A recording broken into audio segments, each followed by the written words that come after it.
think Mage Slayer has to be. I really like it. Yeah, I Yeah. mean, you can always take one now and then one at level 8, so. Yep. And the other thing is that so mechanically with the rogue, you can't do more than one sneak attack per round.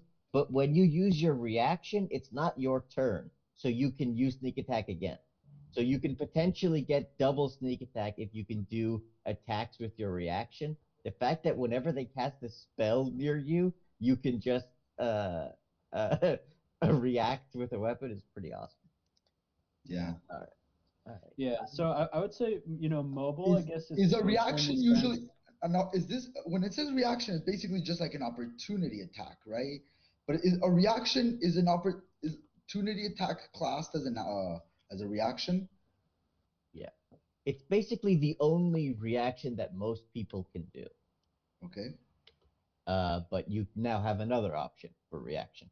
It's just like action. It's a thing that you are allotted once per round, and you can use it for what you want. Yeah, actually, a held action would be like the other time that people commonly use a reaction.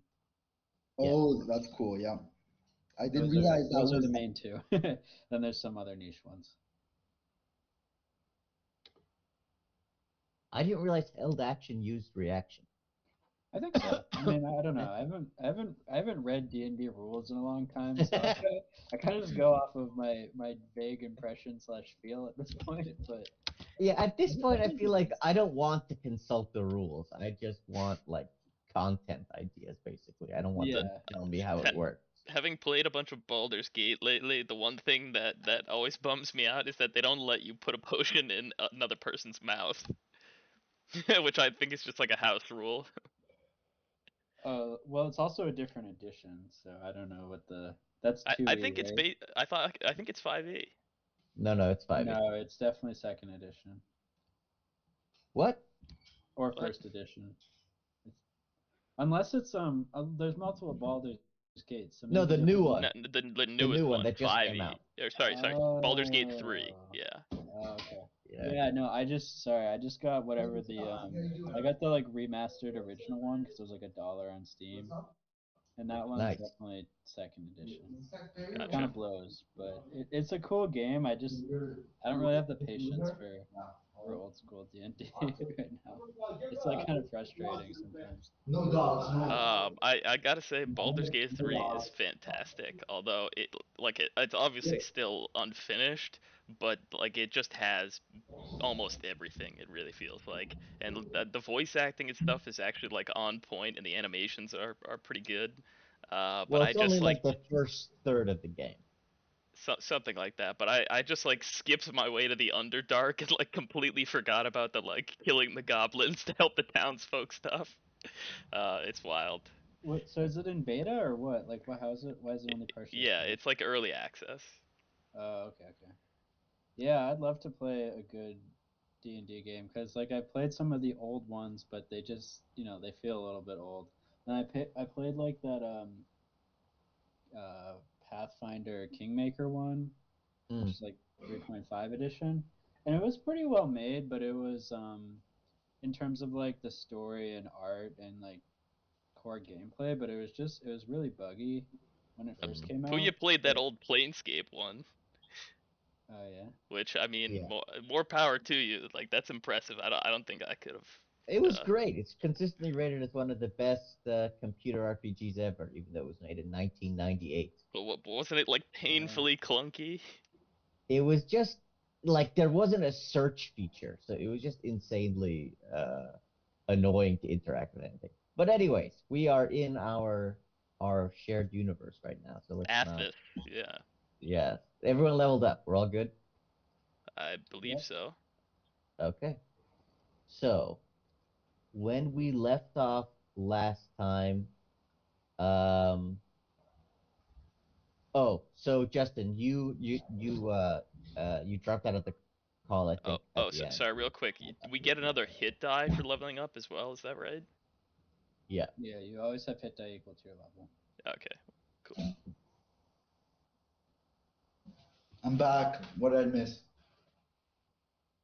Absolutely nothing. We were just about to start.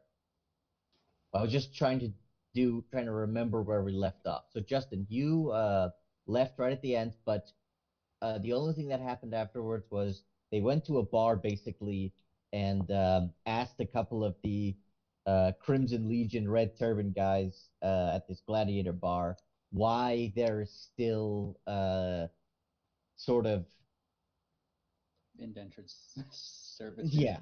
yeah, why are still Quasi-slavery. there's so many poor? Why does it feel like the Golden City is basically the same people living in there? Why is it still so fucked up? And their explanation was basically magic. We need magic to fight the wars, and the magical people, both the uh, old Templars and the Psionics, are pretty much only come from the upper classes, and without their help, there's no way to fight off our enemies. And that's where we left it. So I assume you joined them. You guys are still at the bar. Um, we'll assume you level up after you go to sleep tonight. So in case you get in a fight, or right now, I don't know how to fucking make you stay level 3. It's fine. Okay, what do you want to do? God, I need to get some armor, I guess, because I think I don't have any armor right now, and whatever Justin's set up is better than mine, if I remember. And I have proficiency with medium armor, so that's what I want to spend my schmeckles on. I don't know what you guys want to do now that we're at civilization.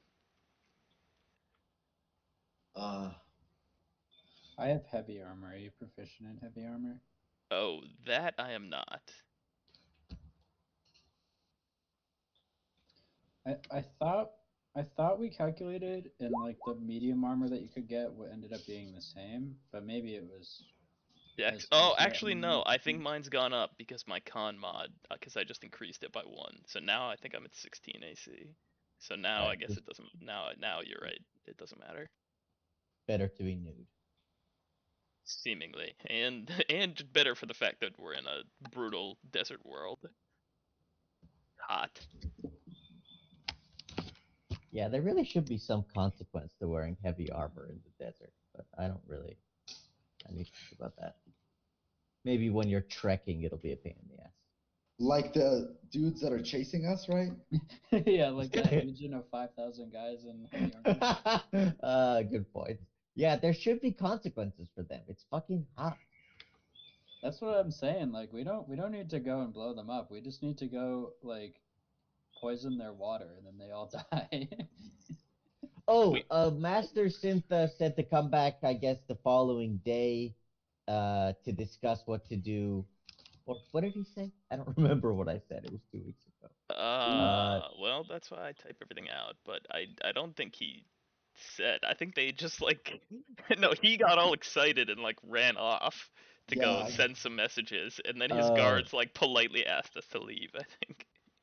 yeah. Okay. He was like, "Those are great ideas," or some bullshit. I don't know. Yeah, I think what the idea of the using the caravan suicide explosive was very exciting to him because no one's ever used the Melchiat for that before. Okay, so that's what it was. This is my friends. This is a celebratory day. You have saved 300 slaves, crossed the great Athasian desert, and now eat and be merry. He plies us with wine, dates, and other pleasantries. Gives us some money. He picks up a stone off his table and starts whispering to it, and then we like went outside. So Okay, cool. So He yeah, whispers to a rock. yeah, some sending stone, I think. Weirdo. Oh yeah, probably sending stone. Less weird. Maybe we should get some better weapons because our weapons are all like bone and crap right now, or stone. We should get some Yeah. metal stuff, We need a or get. +1 I mean, weapon. like I have this cursed bent iron band. Justin has a bunch of like steel pieces that we collected. I also have Tamar's obsidian longsword that I could trade away for some more money, maybe. Dude, I bet the dude would equip us with whatever weapons we want, especially since he's apparently calling us back for semi-military related reasons, right? No, he hasn't called us back. Puya just told us Didn't he remember. called us back. I yeah, mean, yeah. He intends to. He he got too excited. Yeah. Okay, well, we're still at the bar, and we basically we said that we were gonna go and like swear ourselves to the Crimson Legion, but I I figure Oh if we go on a yeah. shopping trip before then, that won't really impact their willingness to accept us Why don't we or go not. swear ourselves to the Crimson Legion since that's where Justin is, right?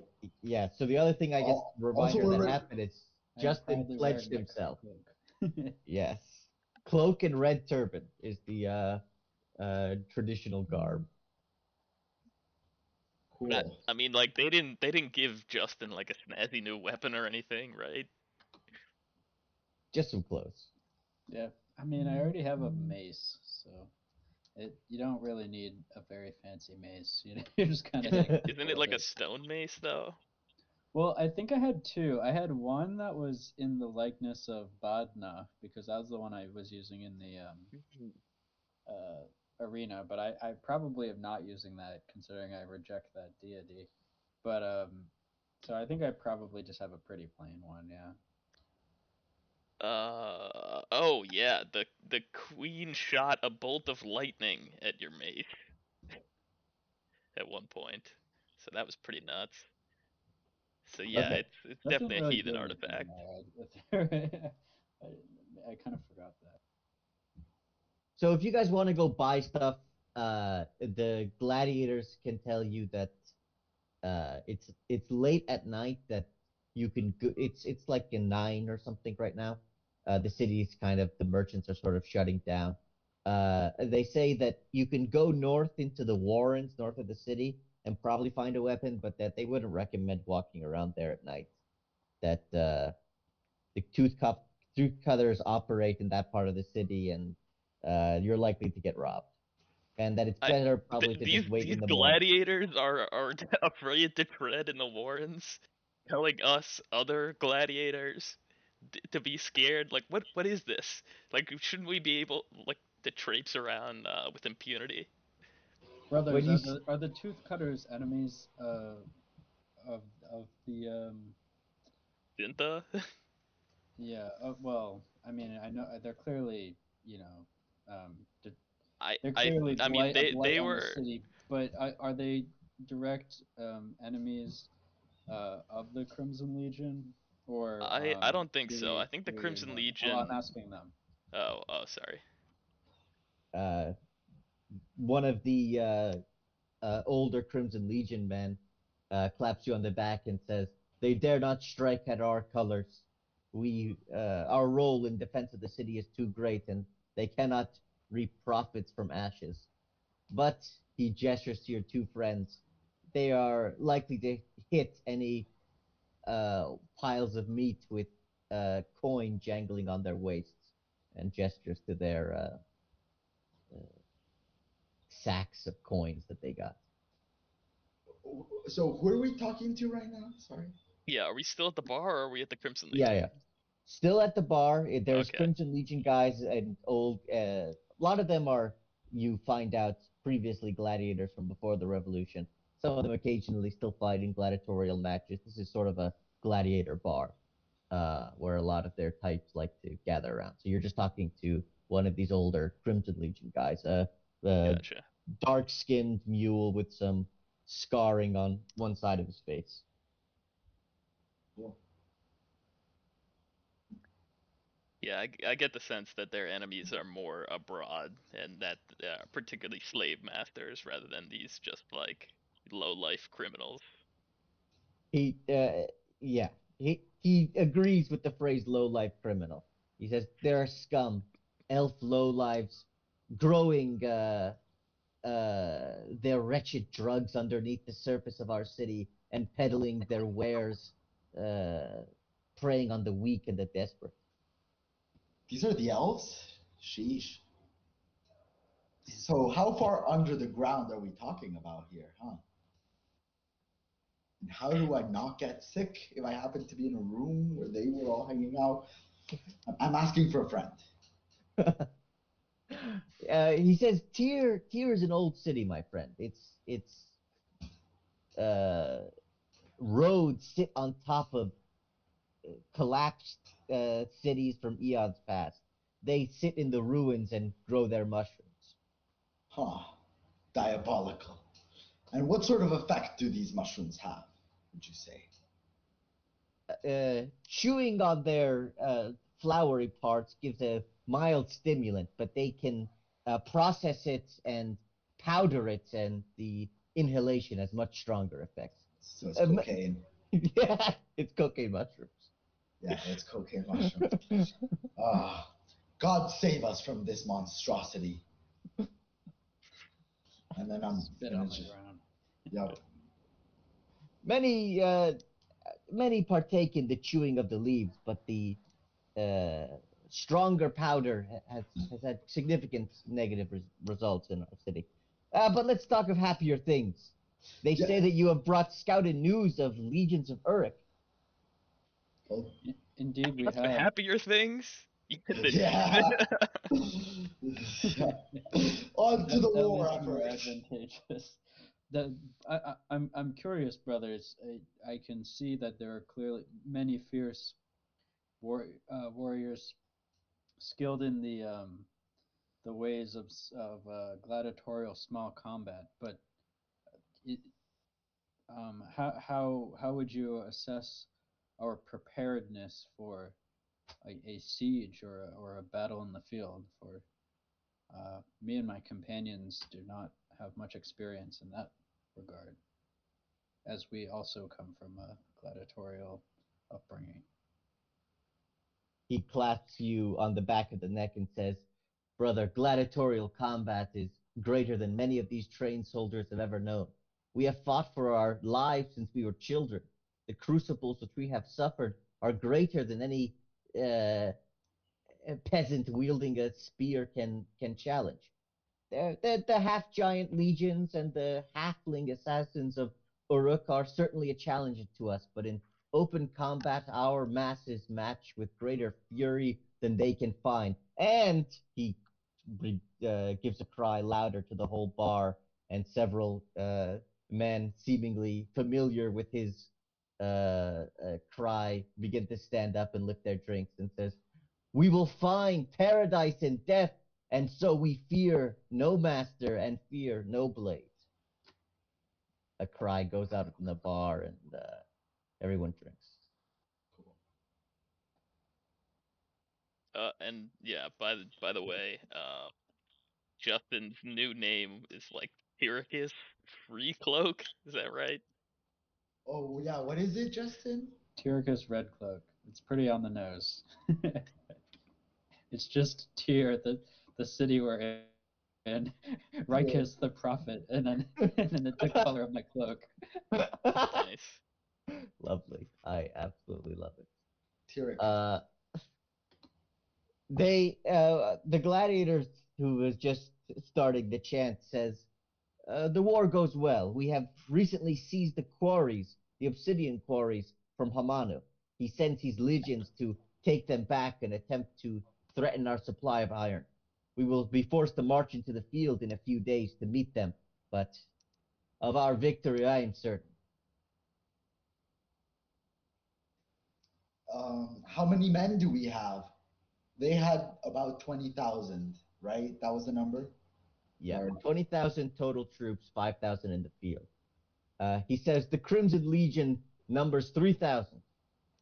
so we're outnumbered then, is what you're telling me. They cannot match us in bravery, brother. We have troops beyond the Crimson Legion though, right? Like other troops? He shakes his hand and says, "There are auxiliaries, slaves that can be forced to hold a spear, but they are no match for the might of Rikus's legions." I'm gonna shudder at the word slaves.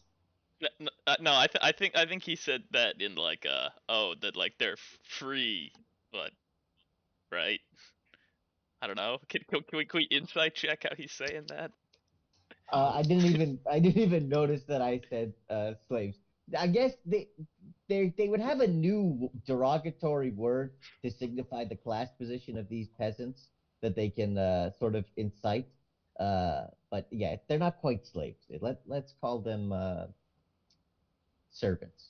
Let's use servants. There are surf auxiliaries. Serfs. There we go. The serf auxiliaries.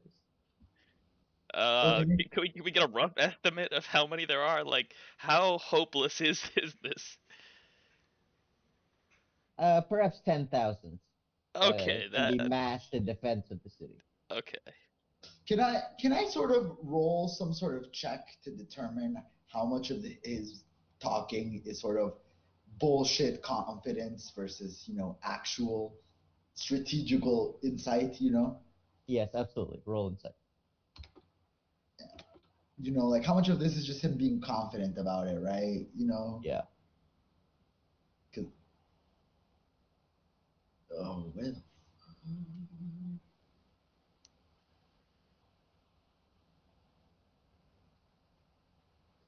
There we go. Boom. 7. Okay. He seems to be telling you facts as far as you can tell. Okay, well. If someone else wants the insight check, perhaps they can also. All right. I'll go for it. Although I think Justin's probably better at this. Do you want to do it, Justin? You've got some wisdom, right? My mod is 0. I think I trust the word of my newfound brother. Great. All right, 10. Yeah, he seems to be telling the truth. You feel sort of a quiver in your spine that you can't quite place as you contemplate the fact that that your outnumbered force is now defending a prime mine as well as their own mine. You feel somewhat Oh, concerned this about is not potential their own overextension. mine. This is a No, secondary mine. They yeah, they said that Oh. they have the iron mine and they have recently seized the obsidian quarry that was previously under Hamanu's control. Alright. Brother, did I hear you right that we plan to move in the near future? Yes, in a few days we'll be forced to march north to reinforce the mines. Huh. Are they? Is it a strong defensible position? What are the mines? Is it a Well, fortress I or is think I it remember Syntha discussing that there were like multiple like fortification layers leading to the iron mine at least. But that Yes, they are atop hills with walls surrounding them, thick, well-made mule walls, and a good defense assortment of defenses atop. But we will be forced to march. We will march in the field, my friend. We will crush them where they stand and force them to flee. Does I spit out my drink when I hear that they're leaving their formidable defensive fortifications and marching out into the field against the superior force. I say, are you crazy? Why would you not let them attack your fortification? We're clearly at a disadvantage yeah. numerically. Surely we needn't spill more crimson blood when the desert can do that work for us if they attempt to siege. Also, this is a quarter of their troops and like all of our troops. So maybe let's preserve. Who's in charge of the Crimson Legion making these decisions? Like, is Rikus actually around? Rikus is Yeah, on pilgrimage, right? No, Something? we don't know that though. You know that Rikus is allegedly supposed to be around, but like I think Syntha said Rikus is not around. I don't know that he's around. I thought he was. No. Last time they said that after after a short while, Rikus will be around to give like a yeah, speech or something.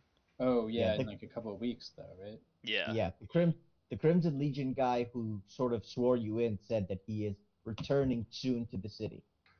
But not until after this plant. And in connects. fact, the guys in the bar are quite crestfallen when Rikus' name comes up again. They say the prophet has disappeared in the last 2 months with his allies who defeated the dreaded King Kalas.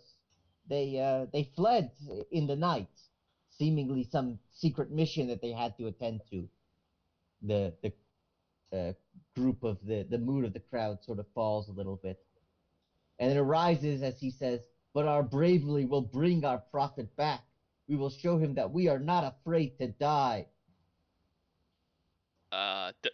Don't get me wrong. I don't mean to insult anyone's bravery, but would it not make more sense for each uh, brother of the Crimson Legion to kill as many of these infidels as possible, rather than die gloriously? Uh, I place my faith in the prophet to make the best guidance for our city. It does feel, though I acknowledge I am but a humble new recruit, it does feel a bit preemptive to be making attack without the prophet's um, forbearance and guidance when we know he will be returning shortly thereafter. uh, although uh,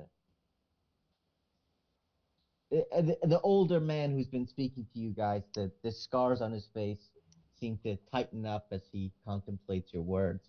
He pauses for a moment and says, "Yeah, you are a wise strategist. Perhaps it would be best if you spoke to the leadership of the Legion. In the absence of Rikus, one of his companions, Aegis, is overseeing operations. You may seek him out tomorrow at his farm outside the city. He sort of marks. He generally lets you know where it is. It's sort of uh, west, right at the base of one of the first large foothills of the Ringing Mountains. Um, just a mile or two To the west of west the of the city. city? Yeah. Okay. Thank you, Uh, brother. It would be an honor. but tonight, let us celebrate our lives. Let us celebrate your freedom, and let us celebrate the free city of Tyr. Hurrah! Cheers. I'll drink to that. All right. Well, the night goes on, and after several hours, as the lights of the uh, second moon is starting to sink behind the mountains, you guys stumble out of the bar. One of the gladiators that you have been drinking with says that you can come sleep at his house a I couple of I blocks over. okay. We were gonna like pay for rooms at the end, but whatever that works. I'm gonna gently caress his like shoulder down to his arm and say, "We would love to spend the night with you," in like a slightly suggestive voice. I say ignore him. Actually, no. We're late. It's late and it's drunk. An aggressively suggestive voice and a slap on the ass. It is.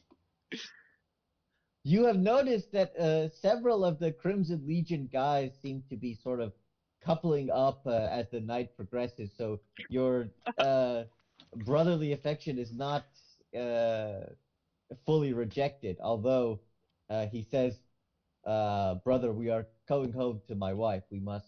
Uh, the ways of war are not for home." And you do not yet wear the But, cloak. but Yes, you have not converted yet. That's an important factor. oh um um okay, sure, but Oh, maybe we can just do combat in the bathroom stalls over there.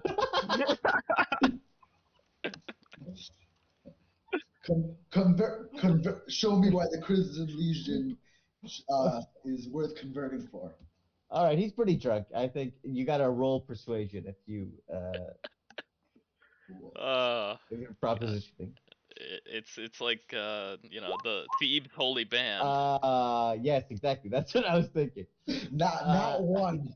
God, not one. which is a 7 still, but Yeah, yeah. but I it's kiss him just and I throw up all over him or something. yeah, that's exactly it. You sort of make like a blowjob gesture, and then just doing that is enough to make you vomit and you throw up on him. Okay. All right. So you guys go to his house. It's sort of like a nice, clean, two-story mud brick house. In a dense neighborhood of lots of these other structures.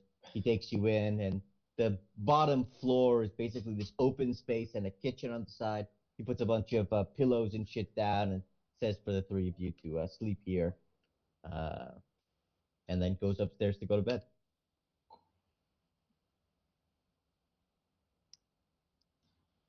All right. Well, night, guys. Okay. That's it. All right, you guys wake up in the morning. You're level 4. You're a little bit hungover. No more bad dreams of the queen. You are far enough away from Rom that you are outside of the range of Of their system. Abalash. Of Abalash. Abalash's obelisk. You are in the city of Tyr. The sunlight streams through the windows. Blearily, you wake up. You are free men, and you don't know what the hell to do. Yeah, we do. We want to get some weapons before we go on this suicide mission. No, we're getting weapons, and then we're going to see what was the name? Aegis. Yeah. Aegis. Aegis, and then I think you all should swear yourselves when we go there to the Legion. That will show our commitment to the advice and news that we bring to him. Well, might as well. Nobody else will have us. Okay.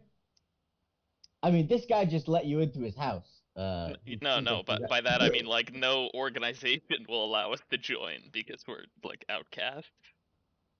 I don't know if that's true though. I feel like there might be a ton of organizations. Dude, Synth's guards kicked us the hell out. Like, those were the real people in power in this city. Yeah, but that was more like they invited us over and then we stayed a really long time and then they're like, hey, can you leave? Yeah, I was imagining you guys like got drunk with the bards playing music and you guys asking those kids what's going on. Like it was just the middle of a school day. Like they have to go back to school. That's fair. Oh, Yeah. I mean, Xavier Institute. He also wasn't rude to us. He was like, "Here, have some money. Go into town. I'll talk to you guys later. Bye. I have another meeting now." And it's like, "No, we want to stay in your office, bro." Well, there was some expectation that if he set this whole mission up, that they would have like some housing or some accommodations for us. But no, we found out that this was really like the plan B for a failed revolution. Yeah.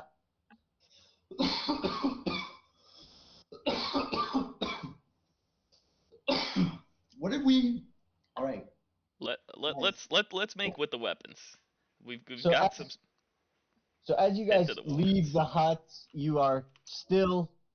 It's in the gladiator district of the city, right next to the arena. Oh, Eduardo. One quick thing. I bet this dude that is gonna invite us back at some point to his house would suit us up with whatever weapons and armor we wanted, within reason, I guess, right? But I bet if we ask him for some like +1 armor, some +1 weapons, he'll just give it to us. We don't know what the equipment. I mean, I would especially because he's gonna recruit us to do a mission at one point. But that whole mission is contingent upon us just like piloting a vehicle. Like we don't like it's not like us going on a hit team. Yeah, after like one dude. Also, they just recently gained access to the obsidian and iron, so like I don't know how much supply they have right now. No, I don't think they ever lost the iron mine. Like they should have a decent supply of iron. But... No, they did say that they lost the iron mine during the chaotic 4 years after the revolution. Yes, but they've only just regained it. Yeah. No, also they said that the finance of the cities have been completely fucked because of the chaos and the fact that the previous God King like bankrupted the city building his ziggurat. What is a ziggurat? It's a step pyramid. There's in the center of the city. There's a giant pyramid, a giant step pyramid. The Of ziggurats. rainbow colors, each layer yes, a different color. exactly. Cool. All right. Well, we should fine. We should go to the market then. Might as well not risk it. Okay, you guys leave the hut or the small brick house.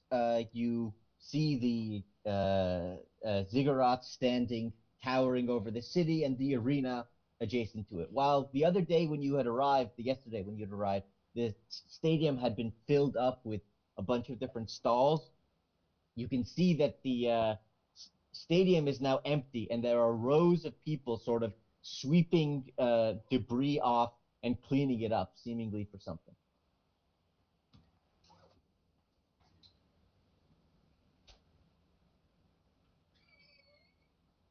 You are recommended the gladiator in the morning. Oh, hold on a second.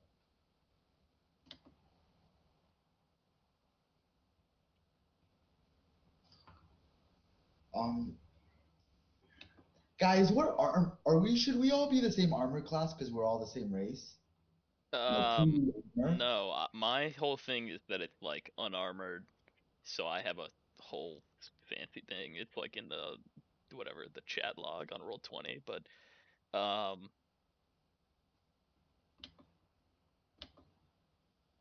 My armor class is 16, but I want to double check that that's right. I feel like I might have boosted it at one point because of a 10 plus spell or dex something. plus con. Yeah, that mine is only 15, and I mean, do you have armor? Well, I, it's I not don't think race I have armor, no. specific.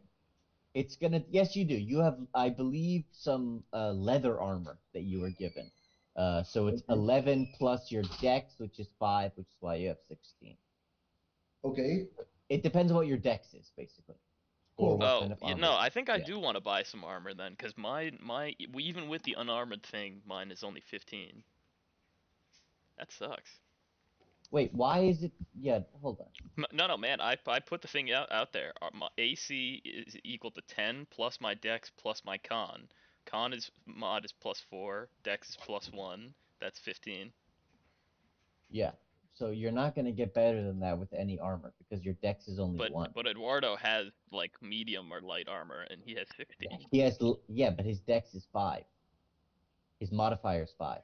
So that's why. No, but why would he get to add his dex and his con? I only do that He because I have a doesn't. feat. He No, doesn't because add Or it's his just because con. Dex. It's just oh, the I see. dex. His dex Shit. modifier is +5, so it's 11 plus 5. Yours is 1, so if you had his armor, your armor class would be 12. Damn, that sucks. That's really shitty. I guess maybe I should have put more points in dex, but I didn't think it would matter.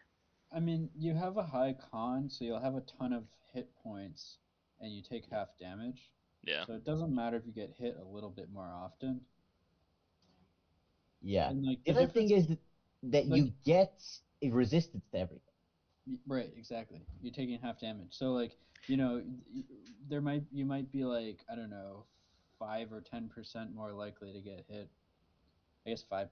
I don't know. I guess it's not exactly that, but you know, some small percentage more likely to get hit than Eduardo. But the increase in hit points that you have is makes you way more tankier. You know? I almost wonder if it makes sense to like do the tough feat or like heavy armor instead.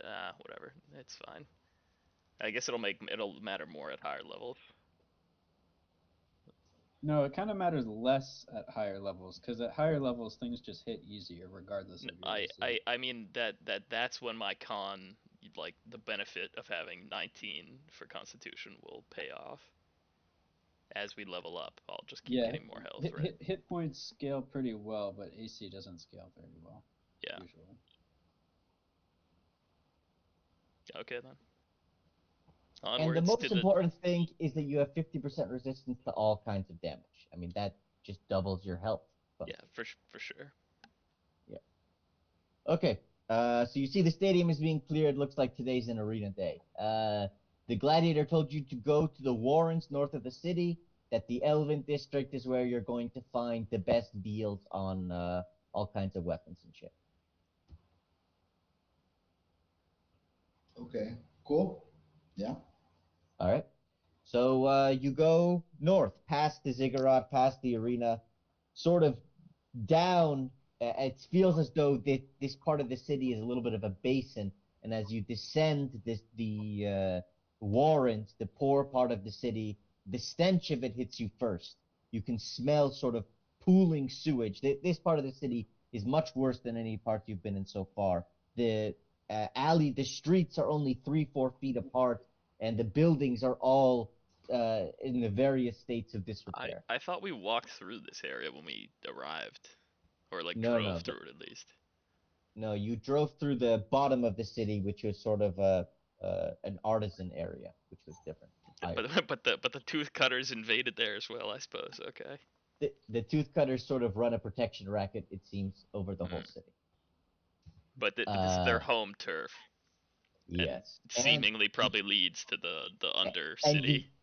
you notice quite a few of these sort of tall, lean elves with sharpened. All of them have sharpened teeth, leering in various alleyways and in groups of 2 or 3, sort of just looking at you as you pass. A few give you a grin, and you see their unnatural shark-like teeth. I make a smile point back at them. to menace them and put my fist in my hand. Of the 3 of you, only Justin is wearing the red cloak, right? Right. Yes. Okay. All right. Can everybody roll perception for me? Sure. 21. Nice. Boom. I'm terrible. Okay. I got nice. sand in my eyes. All right. Well, Justin Porker is the only one who manages to make anything out in the dense web of people that are surrounding you. But 2 young elf guys, they look maybe 12 or something. It's hard to tell how old an elf is. Reach up and cut Sewell's coin purse and grab it. Porker, you're the only one who notices this. You sort of make eyes with one of them as he cuts it and the purse is in his hand. Uh,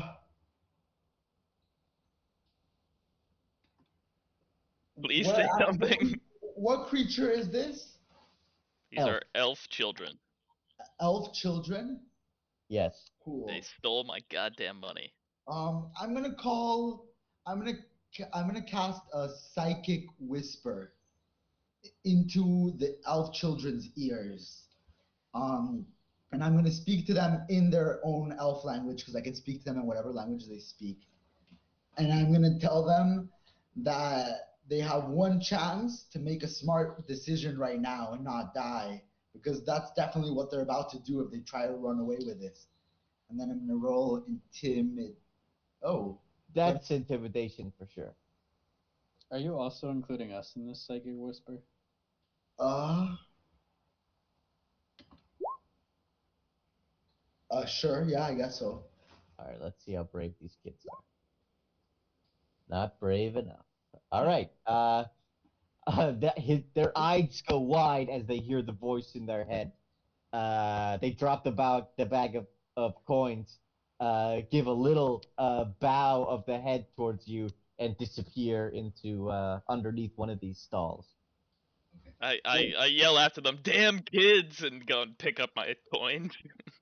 You didn't notice any of this. No, This but exchange- Eduardo said that he's psychically connected with the 2 of us. Too. Okay, but they still okay. might not have the context, right? Just because you Yeah. heard me say what I just Oh. said, you probably Yeah. just But you're like, why I are mean you? I mean the why do you noise think of the I coins for you? clanking when they fall on the No. ground is noticeable at least, right?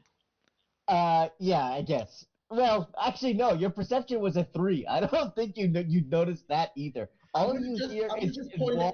I'm just gonna reach down. I'm gonna pick up his coins and I'm gonna hand them to him. Yeah, Okay. up until the moment they re-enter your hand, you did not know you did not have possession of them. Yeah. Sorry, some pesky little thieves almost got this. Try and keep these in a safer place next time. I say, what safer place? I literally walk around naked.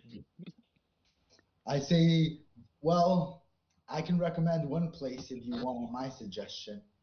Why did I ask?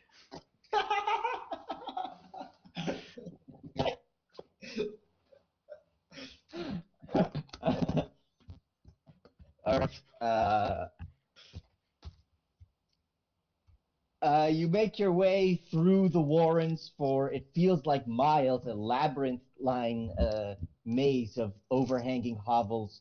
You see much more poverty here than you've seen. This part feels familiar to you. It feels a little bit like Rom, with all these naked, dirty children running around, sewage running in the streets. The whole district seems to be in a bowl where everything seems to flow in and pool around the housing. Uh, Sort of murky liquid, and it seems all of the poverty in the whole city. But you eventually find a small elf shop, pretty well maintained, with a wide variety of weapons proudly arranged on the front door. This is probably a good weapon shop. Very true.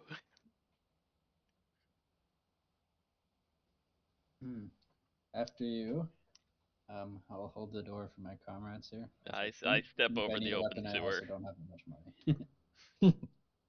I'm mostly just focusing on not letting my cloak get in the sewage water. Yes, we Okay. all carefully tread over the open sewer before the door. You see in the back of the building a skinny half elf woman. Uh, she grins at you, and you see her teeth look normal. But you see in the back, barely obscured by the shimmering beaded doorway, two tall, they look like elf figures, sort of in the back of the shop, discussing something. You can't make out what they're saying. The half elf woman, immediately comes up to you, uh, um, and asks, "Welcome, welcome, adventurers. What can we get you?" She gives a deep bow to Justin, and says, "Welcome, brother. Is there anything we can interest you in today?" She says to the group. Yes, we're looking for some weapons of metal, perhaps, and we've got some goods to trade as well as schmeckles. I also have these scraps of metal, which I'd be happy to trade in exchange. I think we said that the amount of metal I had was probably enough for like a smaller weapon, but I don't know. You have 12 pounds of steel in the form of various pistons and joints and stuff. That's probably enough for two weapons, two decent sized weapons, or maybe 10 or something spears.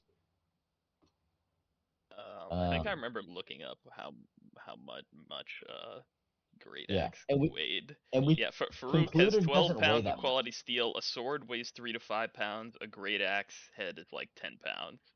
Fuck, that's pretty heavy, actually.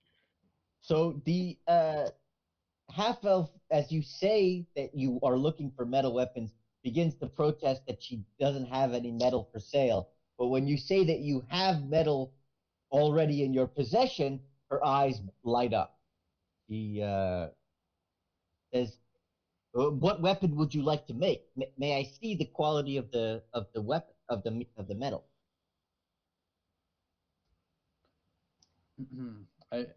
I linger for a second, seeing that she's an elf, but ultimately decide to to pull out the sack of metal I've been schlepping around, eager to not have to do so anymore. She reaches in, tests, begins to sort of tap at it. She bites at it. is sort of surprised at the solidity of the material. She says, I believe I know someone who may be able to work with this in the Undercity. But I have no such skill.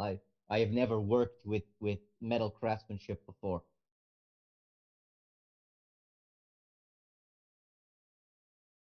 I In the say, Undercity, is it another of your kind? She takes notice at the comment of your kind, uh, and says, a distant cousin, a drow. Are you familiar with our kind? I'm not familiar with the drow. Frankly, I have only met the lepers of the city we come from and the sharp toothed thugs that roam these streets up until today. Although I can see that you bear not quite the resemblance to either of those, except in what's what's the word for species? Race? Yeah, I guess in race, sure. Yeah, yeah. You're elfish. yeah. I'm trying to say like all the all the ones I've seen so far have been kind of shady, but you seem Hang on, the call's about to end, so I'm just okay. gonna make a new one. All right, let's Okay. fail. So 1 sec.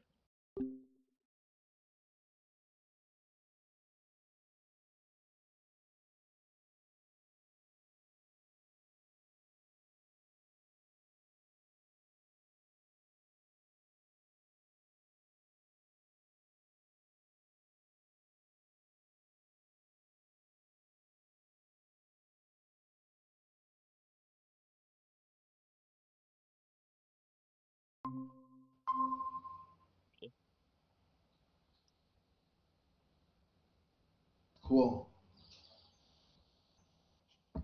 Okay. Where were we? Oh, The Undercity, the Smith is a Yeah, drow. Justin was being, a little racist. bit racist. Yeah. Just a tad. I mean, to be yes, my character has is racist, but they are attempting to challenge that, seeing that this person is at least in semblance different than the elves that I've previously encountered. This Character is also development. this is also a half elf, so she's not full blooded. You've seen half elves, I think, more commonly. And also, the way that she referred to the drow as her cousin is just hysterical. She's like, this guy doesn't know the difference between a half elf and a drow. uh, But before you give us directions to how we reach your friend in the Undercity, would you be interested in purchasing this fine Ramite obsidian longsword from me? It came from the patriarch of a great family, and I pull out Tamar's obsidian longsword. mm. And then I say, if you want proof of the owner, I pull out Tamar's head. Do you still have Tamar's head? Oh yeah, of course. That must smell terrible. No, it's all Yeah. dried. It's all dried out now. It's Ah. been a long journey. It's been a I long don't journey think through the it desert. automatically dries out. Like you would have to like dry it. Yeah, you It can't. is. Would you not say that Hold on. crossing Just this say you great left it on the desert? roof, though. Just say you left it on the roof the whole time we were riding, and then it dried. That's reasonable. Sure. Yes. Birds pick I at it or strung it something. up as a All as a right. talisman. All right. It's a bone basically at this point. It's hard pecked bone. Okay. She, uh, she waves the skull away and says, "We have no interest in proof of ownership here." Uh, and reaches out for the blade. All right. I delicately give it to her. I don't want to crack the obsidian after I carried it all this way. She tests the obsidian blade, tries to cut herself with it, and sees how sharp it is. Uh, Evaluates and says, "I'll give you 50 schmeckles." Can I insight check on whether or not that's a good price? Sure. Oh well. You you would guess you've bought weapons before. A weapon is of the sort of low quality bone and shit that you're used to. It's probably between 10 to 20 schmeckles. This is pretty. This is much more expensive than anything you're used to, but it's also a lot more obsidian. It's hard for you to judge what a fair price is, but it seems like a good Like amount of I think money it's for a worth weapon. like 100, but I'm selling it, so it's like I gotta take Something like that. a Yeah, haircut that's on your. it. Yeah, you think it's Uh, basically a fair haircut she's giving you. That's I your. I I I say, could you do 60? She gives you a look and says, "If you promise to visit my friends, uh, I'll give you 60 for this blade." Fair enough. I do the deal. Do you have any And I radio? say, and I'll throw in the owner as a for free. And I give her the skull. Uh, she takes the skull and sort of tosses it over her shoulder. You hear it clatter and then break on the. I give out like a hearty laugh, and then I say, could you weigh this bent iron band for me? That cursed bent iron band I have. uh, can you weigh it? Yes. Okay, so she's going to go to the back of her shop, find a scale. As she does, you see that the two lanky, sharp-toothed elven men who had looked quite interestedly at the metal that you had shown have gone from the back of the shop.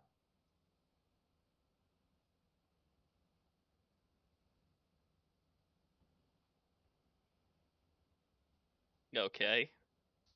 Okay. Wait, who are the men in the shop? There were these two guys who were sort of behind a beaded doorway that were just sort of talking when you first walked in. They sort of peered at you guys when you talked about metal and then disappeared. She weighs the she brings out the scale, weighs the metal, and says that it's 7 pounds. Okay, that's pretty good. All right, so if you wouldn't mind, how can we reach your cousin? It seems we're drawing a lot of attention with our wares. I'd like to Uh, keep this business. she Quick. nods and says, "Yes, it's best that you get below.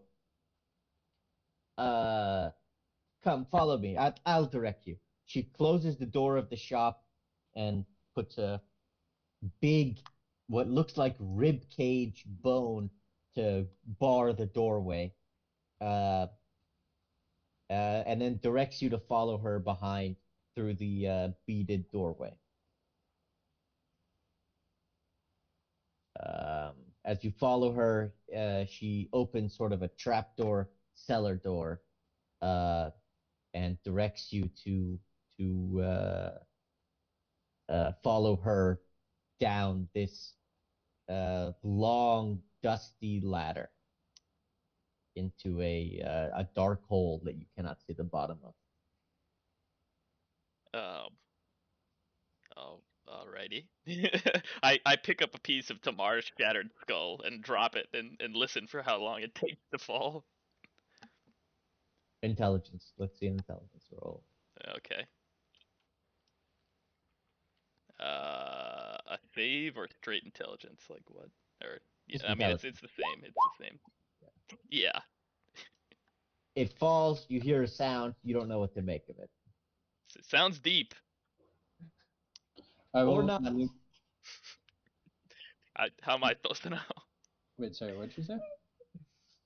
I was just saying that he has no idea. Oh, I will illuminate my beacon and uh, just cause bright light to radiate within 40 feet. Yeah, I mean, you are lighting up with light. Like there's light coming from beneath the surface of your skin, and you become incandescent as you descend um, this ladder. So you get to the bottom after a couple minutes of climbing. You see that there are these mushrooms growing from the top of this cave structure that you are inside of now, that sort of shimmer with a faint blue light that you think would be able to make what's in this hallway visible, but you're so much brighter than that that they are barely lit at all. The half elf sort of looks at you curiously, but doesn't say anything as she walks you down this descending cave.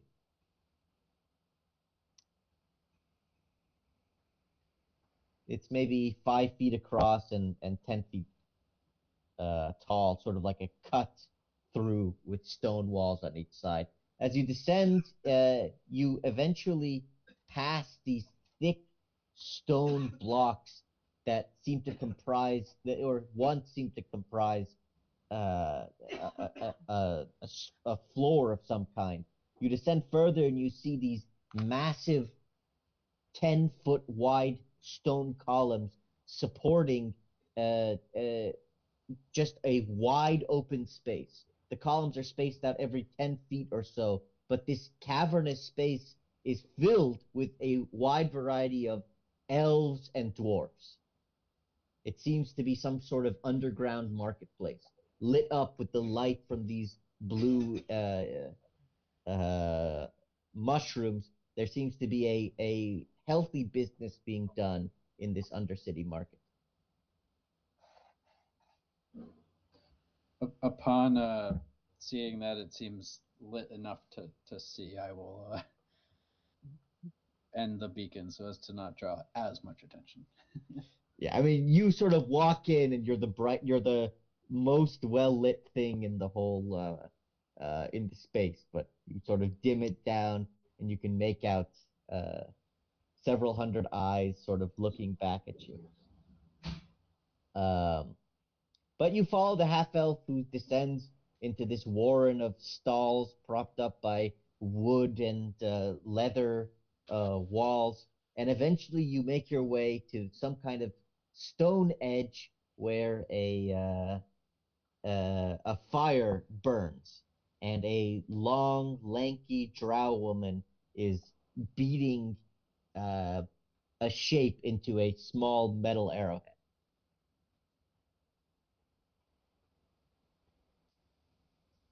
Cool. She sort of holds out her hand somewhat expectantly as you guys see the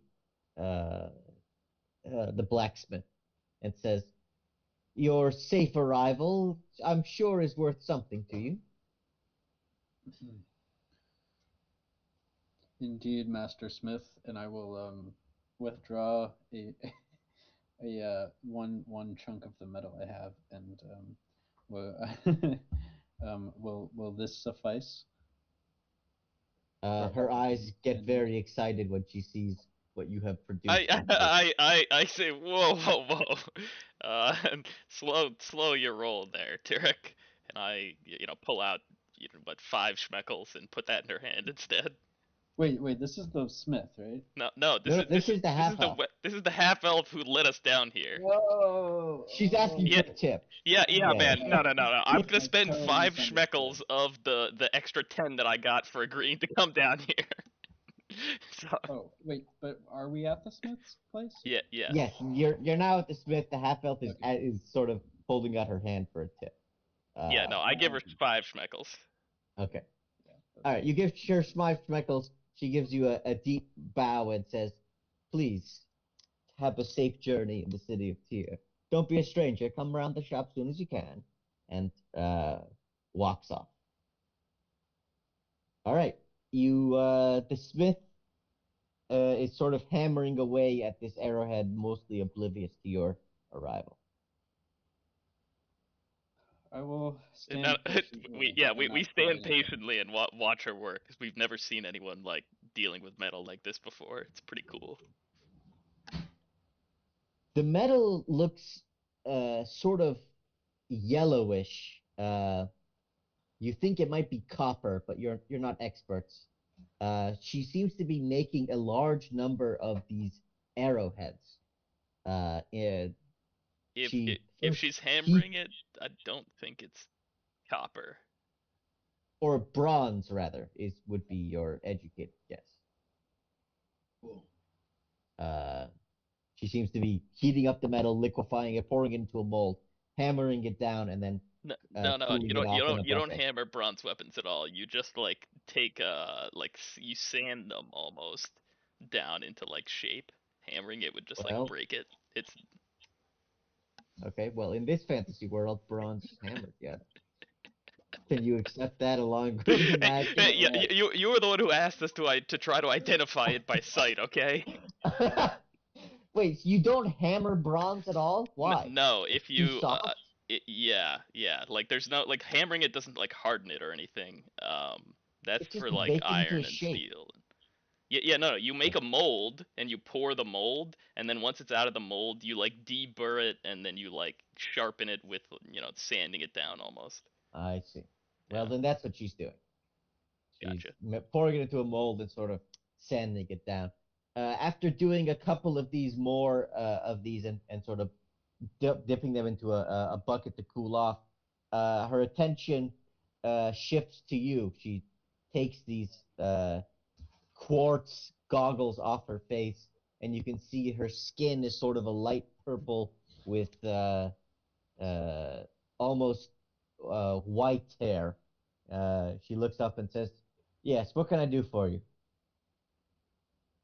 We'd like you to make us some weapons out of some of this metal we've acquired, and I, show the bent iron band, and I guess And I'll take a sample out of the sack that I have.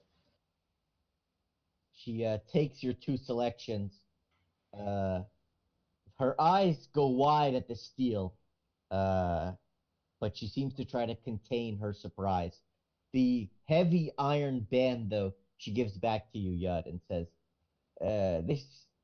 "This has been defiled with some magic. I cannot work with this." yeah, but if you made a weapon out of it, wouldn't it defile whatever I kill with it or hit with it? Uh, You walk a dangerous path with those words. Though uh, I I, see. I haven't, unlike some people, I haven't had a lot of book learning in my time as a slave. Okay. No, you, forgive me, brother. Your intentions are well-meaning, but I would not mess with curses and the like. Perhaps at some point I can rid this metal of its enchantment and render it useful again. Great.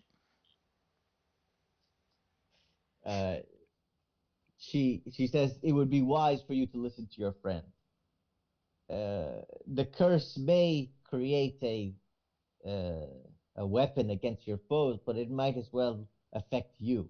This is a powerful piece of control magic. Who knows what would happen to your mind were I to wield you a tool?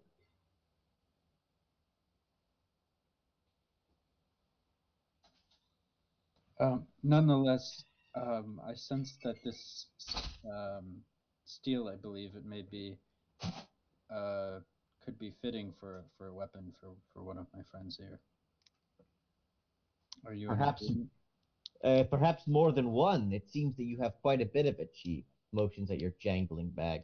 Well, unfortunately, the 12 pounds, like the great axe is 10 pounds, so I don't think there'd be enough for a sword. Maybe a dagger, a great axe and a dagger could work, but I think you can just make a couple of swords, right? Isn't a sword only like 5 pounds? 3 to 5. Yeah, so you could make four swords. Uh, I think he wants a great axe though. I, So I I mean, would it be could better we than do a a great axe and a dagger? Because a dagger could still be, or a great axe and a short sword or something like that. Because those could what still type of be. weapon do you use, Eduardo? Eduardo's not here. Yeah, he just needs a dex weapon. a dex weapon. So either a rapier, Ooh, which a like is rapier. A rapier is particularly light. right. It's very light. It's just a question of whether the steel is strong enough and they have the expertise to make it. And then uh, otherwise, a dagger or a short sword. Okay, it seems like the weight works out just about perfectly because a rapier is about 2 pounds. Yeah, rapier it says 2 Uh, pounds. Sweet. let me. But that's a very specialized weapon. I need to roll to see how smart this woman is. Not great. Perhaps she could refer us to another smith. I mean, oh, sorry, I'm not saying anything until she answers, I guess. She says that she can make a series of weapons, but you would need to describe what it is that you want. And she says that it will take some time. This is a great mass of steel to work with. Justin, are you the smart one in the party? Well, yeah. I say, well, my esteemed gladiatorial comrade here, I think would be best served by a great hulking axe, with great heft. However, my other compatriot is a man of finesse and could serve could be best served by a narrow, dexterous type weapon. Um, For stabbing. yeah, specialized for stabbing and sword play, if if you are able to create such a thing. Justin, I'm gonna let the roll be in your hands. Can you uh roll a? All right, I'm definitely casting guidance on myself, whatever this is. Sweet. What's happening right now? He's rolling to explain to the drow how to make a great axe and a rapier for the two of Ooh, us. dope. Wait, we have enough metal for that? Just enough for those. Just barely. Dude, that's awesome. Thank you, Justin. Yeah, but we don't know if she can make the rapier. But what am I rolling? Intelligence? I'd say history to Oh, sort of history. just have knowledge of the Yeah, that weapons makes and stuff. sense. Yeah. I don't think I'm very good at history. But let me check. History. Yeah, just +1. Let's hope he rolls well. 15. That's pretty good. Okay, that's pretty good. That's good enough to describe a narrow sword, I think. Uh, the drow's uh, face seems to reflect comprehension as she slowly nods in agreement. She says, I can craft you these things, but it will take several days at least.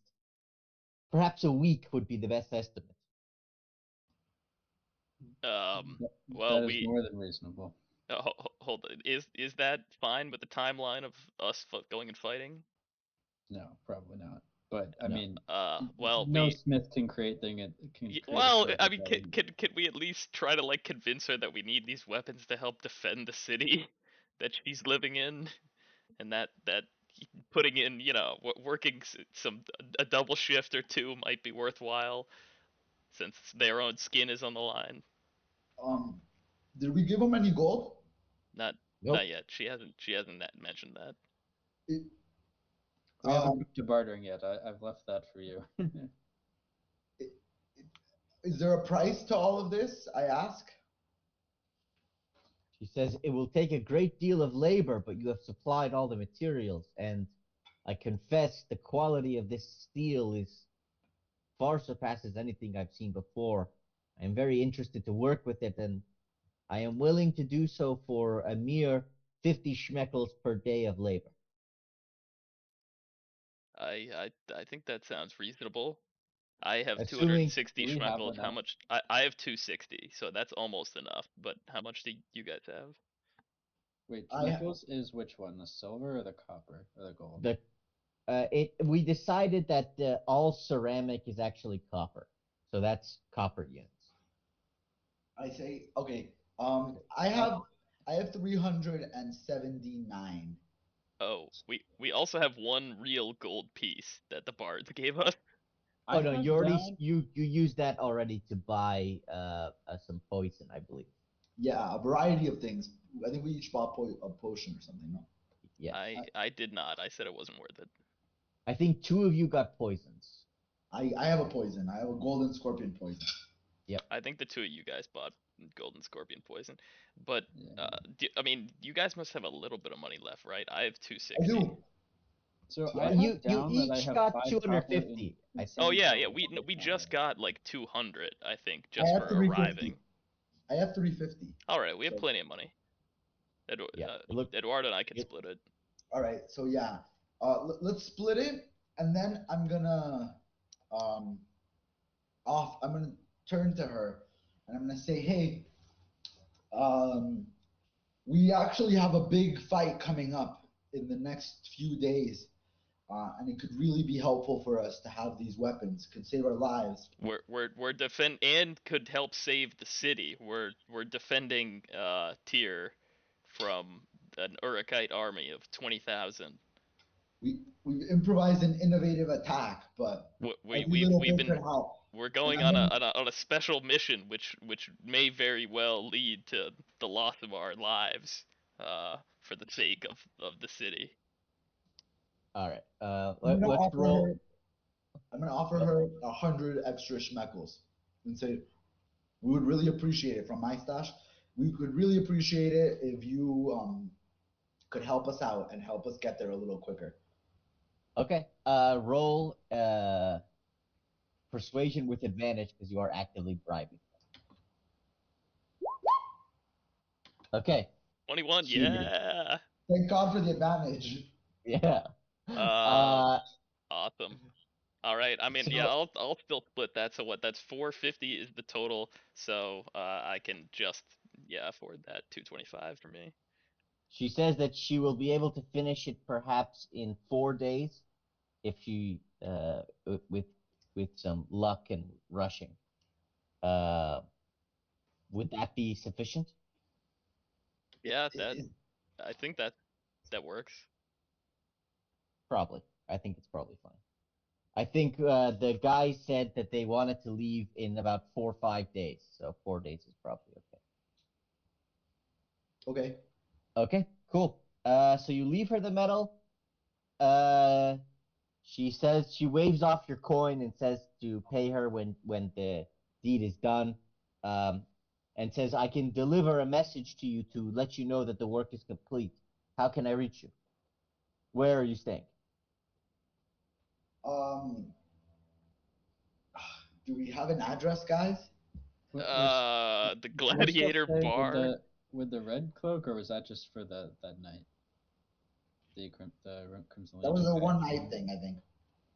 I mean, he drunkenly says that you're always welcome in my house, but you're not sure exactly how seriously you should take that. Well, I mean, I think we could say that they could send somebody to leave a message at the Gladiator Bar for us. Should be pretty consistent. yeah, I it doesn't agree. have Let's to just be where talk we're to them about staying. It it. can just somewhere that we can drop by. Okay. She gives you a deep bow and says, the work will be completed soon. She says, if you would like to return to the surface, she points upward and says, we're almost directly beneath the ziggurat right now. If you go up that way, she motions up towards a passageway in one of the stone walls, or it looks like sort of a collapsed building exit. Um, she says, that will bring you right near the arena. You'll be able to avoid the dirty warrants. I say, you know what?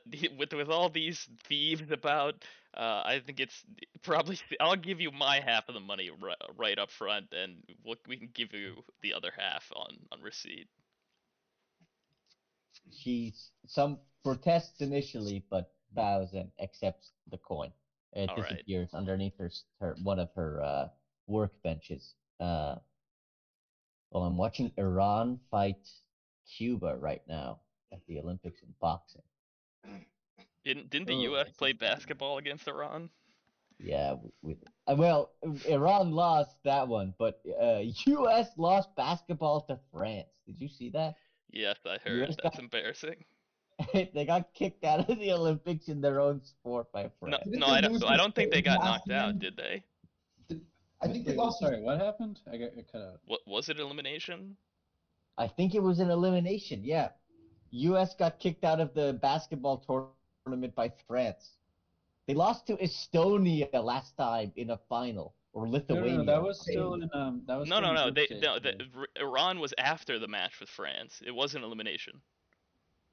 Yeah, no. They lost to France in the group stage, so that was Yeah. prior to elimination. But the other thing is, the U.S. doesn't give a shit, really. Like, it's not like they're sending Dude, all of about their. basketball, a sport that we The US invented. team, the But check out US the team, team. it's like five or however many independent NBA stars, but they're not a very good cohesive team. It's like extremely high skill level individually, but just not a very good. I think part of Are it they is high that they skill like level? don't practice at all, like Yeah, they don't give a I compared to shit. the think other there's also countries. rules like they're not allowed to use all professionals. Same with soccer, right? Like Yeah, if it's you're none of the important players go, like none. yeah. No, Like no, I no. think But I don't. I think that's because their teams like don't give them the time off to do it. no. I don't think it's like mandated that you can't have all pros. That I seems think I crazy. think I think there is a mandate. I think in soccer, at least in soccer, the mandate is you get three senior players, and then everybody else has to be like under 18 or under 21 or Yes. something. Oh, that's so Yeah, lame. something yeah. Same thing with basketball. For some reason, the really popular sports, they make the Olympics be like a junior varsity tournament. For But exactly, no one gives a Sucks. shit. No one wants to watch like soccer in yeah. the Olympics. Like, I mean, wouldn't that be amazing if it was actually a competitor to like the World Cup though? It would be too. I don't know. It would be too much for too many players, because this chunk right now is where they're all on vacation. Like, Yeah. and some of them are already starting to come back to preseason. Basically, you have to forfeit your vacation, or you have to forfeit preseason, or you have to like forfeit part of a tournament or some shit. There's no easy way to do it. Yeah. And they I have gotta tournaments say, where they actually get paid billions of dollars, yeah, and no one actually does anything for the Olympics or pays any money for it. So I spent like an hour yesterday watching dressage. Have you guys ever seen that? No. Dude, you just make a horse dance. That's the whole sport. really, Yeah, it just like does a fancy step. That's the whole sport. oh, I know what you're talking about. Yeah. There's no jumping, there's no nothing. The horse just walks in a circle, walking in a weird way. And that's the whole thing. Just craziness. You, Craziness that that's like an elite Olympic athlete and a gold is the same as a gold in like running or weightlifting or anything. yeah. On a semi-related note, what's with all the Dagestani fighters? Have you guys noticed this? Like all of a Dude, sudden, all of like the best like mixed martial arts fighters and fighters in a bunch of categories are from Dagestan. yes. They're always fucking Middle Eastern or Caucasus. I don't know. I have no idea why. But it's not a recent thing. Like a bunch of UFC champions are Chechens and shit. Yeah, which is right next door. But Yeah. I but don't all of a know. sudden it's Dagestan, dude, and all you hear a dude coming into the ring, with like a like a Russian first name and like a Muslim last name, and you just know you're fucked, man. I was watching judo the other day, and like the Taiwanese guy was clearly Muslim. Like he was doing Surah Fataya in the middle of the fight. It's just all. It's like you're the French Muslims versus the Taiwanese Muslims versus the Russian Muslims for some reason. You love to see it. Although Mexico has the best boxers in the world, we won more titles than any other country by a big margin. Really? Yes. Granted, we tend to win the smaller weight titles because, well, I'm average height in Mexico, so that just gives you an idea of where our fighters are weight wise. Is that true? Yeah, although like Canelo is a big heavyweight champion, right? And he's Mexican, but he's also, more of a Spanish Mexican, right? He's like a ginger.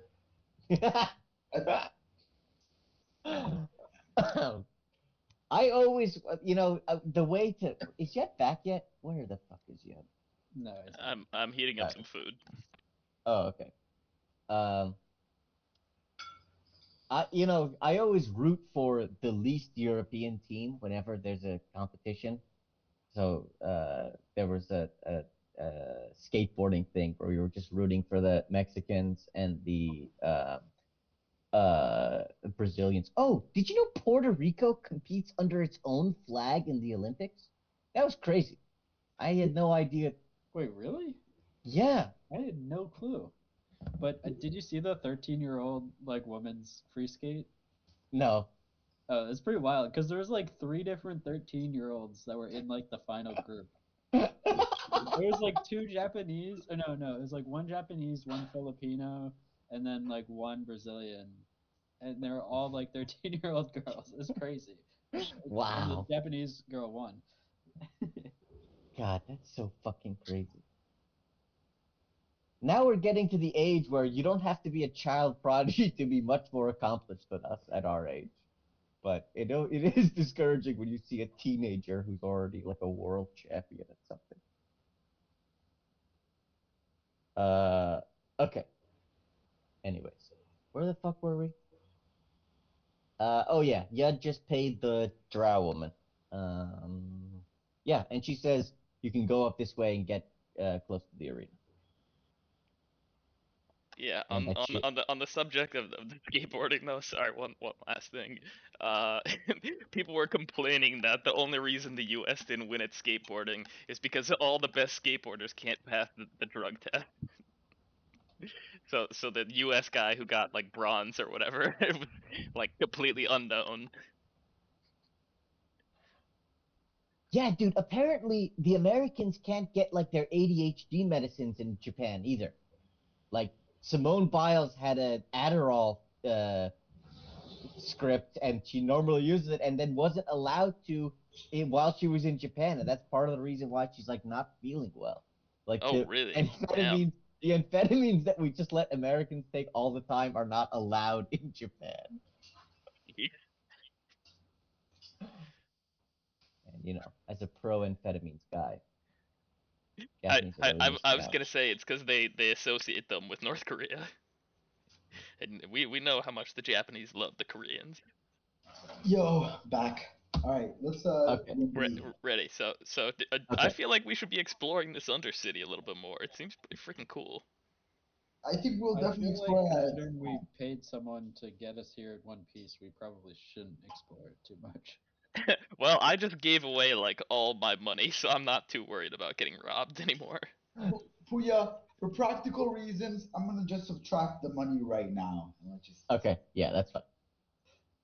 Yeah, we can in character. I'll like give it to them when I'm back or whatever. But Yeah, I don't want. it's 225, Eduardo. Yeah, mine is 225. I still have some cash. I had 379, so I still have 154. Um, Oh, one other thing I decided for these steel weapons. So, the thing to make it make more sense, it's like if you hit it really hard, it'll break. But also, if you're fighting somebody who has a steel weapon and you don't have a steel weapon, you're probably gonna break your weapon. okay, So, so we I, break I, I, I weapons. yeah, the steel doesn't break though. You said right? yeah, steel doesn't break. So far you guys haven't fought anyone with steel, so it hasn't mattered. But if you fight people who have like bowed weapons and you have steel, you'll break their weapons when you fight them. So Yeah, there's you'll I feel like my character with that obsidian longsword, it would just shatter on like the first fight. yeah. I mean, it's like a weapon that's described in the world, but I feel like obsidian's just way too rigid. Like it would just break. But whatever, it's flexible obsidian. Yeah, I think Um, it's. I mean, I think it's good for like, arrows and stuff that are light, but And or like, short. but I think something that's gonna like hit up against stuff a lot would probably. The Meshikas had blades that were made with obsidian, and there's accounts that talk of them decapitating horses with them. So That's true. It's really sharp, but okay, yeah, maybe. I do think it fucks up the weapon though. I think it's like it like dulls and like pieces of it get fucked up or something. Are But you sure that they weren't like small like blades along some sort of? No. It was like a big wooden thing with obsidian like Right. built into the side of it, basically. Yeah. exactly, Yeah, that makes more Like yeah, the sense. blade itself wasn't really like yeah. obsidian. It's Yeah. just like the cutting edge. Yeah. They Yeah, were but supposed obsidian is to insanely sharp. It's they were supposed to be able to decapitate horses with them. So fuck, I don't know. that's so fucking sick. Just like a giant wooden club with obsidian on the base of it, just cutting off a horse's head. Fuck. Uh, Theoretically, but it's Pretty metal. Spanish influence too. So either the Spanish people were trying to do some propaganda, or they were telling something that happened, or I don't know, because it's kind of an embarrassing thing for them, right? So they wouldn't lie about it to like boast or whatever. yeah. Um. Anyway, so I assume you take the path up that she offered. Sure, yeah, I'm gonna know where the entrance is so I can just get back to the weapon maker easily in the future. Perfect. And if, as luck will have it, it's just You on need the the other ziggurat. side of the arena of the bar that you are going to, that you have been spending most of your time at the last couple of days, or Oh, just the last day. Sweet. Uh, you see that the stadium in the last couple of hours, as you have sort of traveled to the Warrens and then into the Undercity, has filled up with a crowd full of expectant watchers and some horrible beast chained down in the center of the arena. It's got like a sort of a pulpy white head with these like three like tentacles poking out of it, but the head is sitting on top of a sort of insect-like body with these suction cup hands at the bottom. It looks quite monstrous, and it's pretty fucking big. It's just chained in the middle of the arena. okay. So what now? Do we have a quest that going on, or do you Yeah. I guys? mean, we should go meet Aegis and have you guys get sworn in. Let's do that. Sounds good. Okay. All right. Well, yes. Now that I've spent all my money, hopefully, they give us a hot meal after our initiation. Okay. So you march west of the city. You exit through the same gate you traveled in and walk past the rows of well-built houses with artisans working diligently inside them through the caravan gate. And you walk for several miles west until you come across an estate. As you walk through the farmland surrounding the city of Tyr, you see that a large number of the fields look sort of burnt or overgrown and somewhat abandoned. But the plantation that you are arriving at, uh, where you are told Aegis's estate is lush and covered in fruit trees and wide fields of cotton. You see a large number of workers in the field gathering cotton in groups of 10 or 20, um, seemingly just singing to themselves as they gather the cotton. No, No overseers. what is the timbre? What is the essence of these songs? Are these happy songs or are these sad songs? As you listen in, they are sort of religious hymns Hmm. about the coming war with the world and the bloodshed that will cleanse it of its sins. You see that they're all sort of wearing, although they're not wearing the turbans, they all wear red cloaks in various states of disrepair as they work in the fields.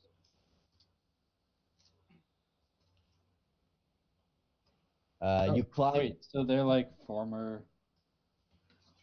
No, these are like the auxiliaries, I think. I mean, does anyone else wear these red cloaks? Are they mules? They are not mules. They are mostly humans. They're quite old looking, and they don't look like warriors. You have not seen anyone else wearing these kinds of cloaks. I'd like to approach one and say, uh, good morning. Uh, I do not mean to disrupt your labors, but I could not help but admire and wonder at your red cloaks. For I myself have recently taken to the cloak and was curious to hear the tales of which you are singing. He breaks out in a broad smile and gives you a deep bow and says, "Hello, champion. I know we are not part of the Legion, but we work on the estate of uh, the great General Aegis. He allows his farm servants to wear the cloak of previously deceased martyrs." He points out a blood stain on one of the sleeves and says, "This one died fighting a small legion of half giants." He says very proudly. Cool. I bow and say, you do their memories honor. A warrior can ask of no greater honor than to be remembered. He gives a deep bow and says, "We hope that you will shed the blood required for the jihad to shape the world." I kind of whisper to Porker, doesn't it seem a little bit like this is like that these guys martyred themselves to put an end to slavery, and that they're just giving these cloaks to basically slaves? Um, I, I'm gonna say, are these slaves? I'm gonna ask, are you guys indentured servants that I've been hearing about? Uh, they shake their heads and say, "No, no, Master Aegis does not use that barbaric institution." But Oh, I he thought you were he gonna say he doesn't use that word. He calls us family members. house serfs. Uh, no, he says many of the estates around here, the more productive ones, cotton plantations, often use that institution. Generally, the families went into debt during the chaotic years or are forced to take out debts to plant their crops each season. Uh, but no, we are free men. Cool. They're I just zealots. respect I Aegis. guess that's all right. This shows me why I must have even greater respect for Aegis. Because he can run a cult. Yeah, of non-slaves, right? Small victories.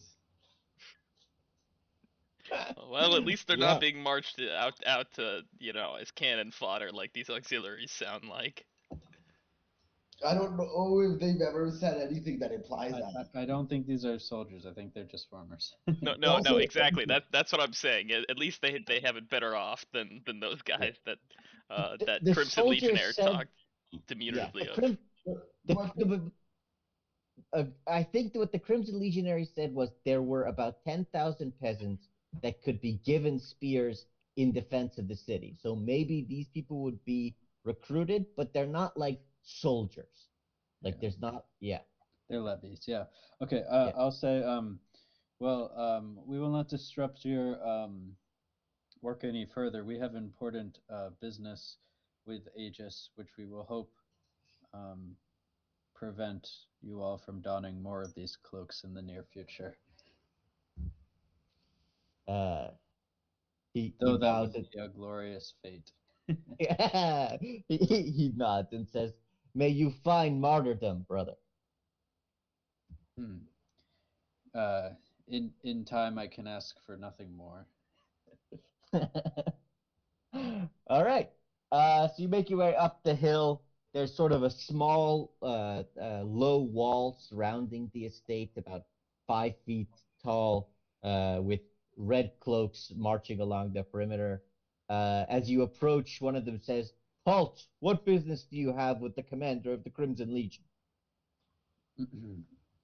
I give a deep low bow and say, uh, uh, good morning, brothers. I have recently uh, pledged myself to our cause and for the glorious, and to lay my body down for the glorious revolution. I have also brought two additional members, two additional travelers, the three of us, all former slaves of Ram, to come and similarly commit themselves and don the crimson cloak. However, on our travels, we um, gained insight into the Urukite troop movements, and we have critical information that we believe um, could um, be useful to not master, to command. What's his title? General. To General Aegis in the upcoming maneuvers. He uh, nods severely and says, I heard of the Ramite caravan who came bearing 300 new free souls. I'm sure the general will be happy to speak with you. Please come in. But before you enter, I must ask, the general is a holy man. He has the. It is not right to have non-committed mules in his presence. Will you make the pledge before you join, before you meet him? Do you have a hot Certainly. meal inside if we do?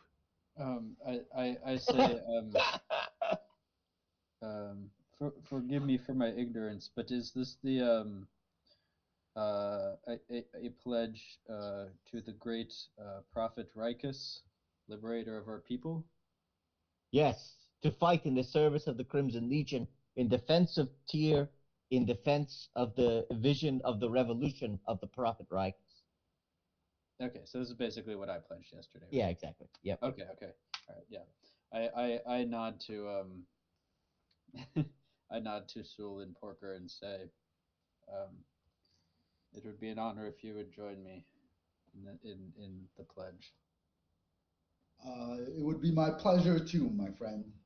Let us all join hands and I guess I don't really have anything else going for me. I'm in. All right. He asks that you all bow. A mule priest uh, covered in tattoos and uh, he doesn't wear a shirt despite his age as he comes over, and you can see the marks of a whip bit deeply all along his back. The scarring is so intense that it's hard to see any piece of non-flayed skin along his back. Uh, he says, "The whip of the master will not bite your flesh. The chain of the king will not mar your body. You are a prophet. You are a martyr for God. You are a martyr for freedom. You will spread the revolution across the continent, and there will be none who stand in your way. Rise, soldier of the Legion." imagine if Inshallah. imagine if the CIA was listening and like just that like last statement and nothing else.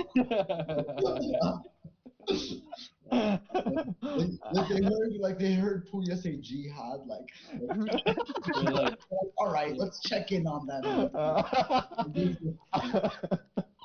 This is what they're listening for. Right. Anyways, continue.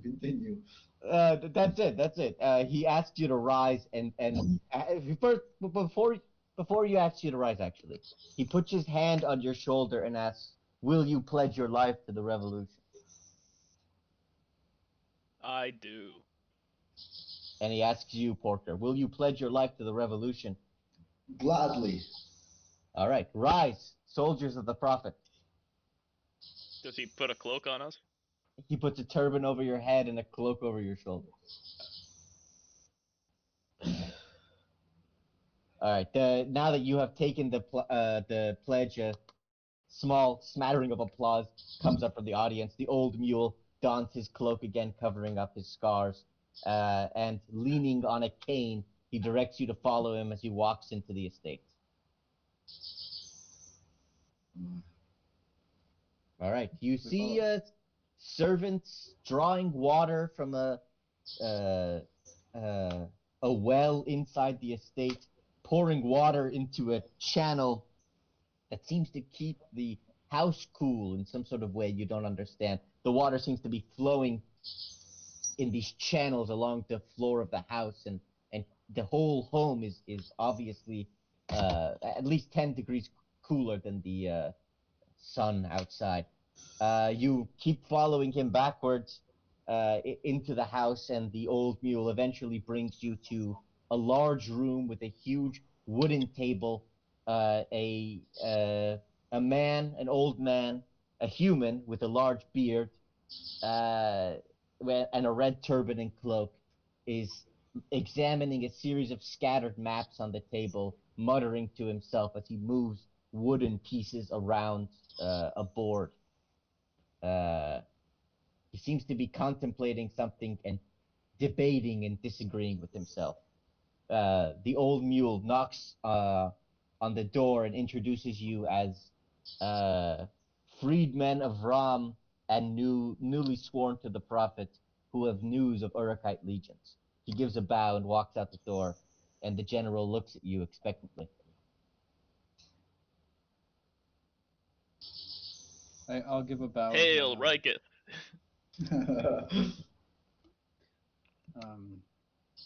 General Aegis, your generous guards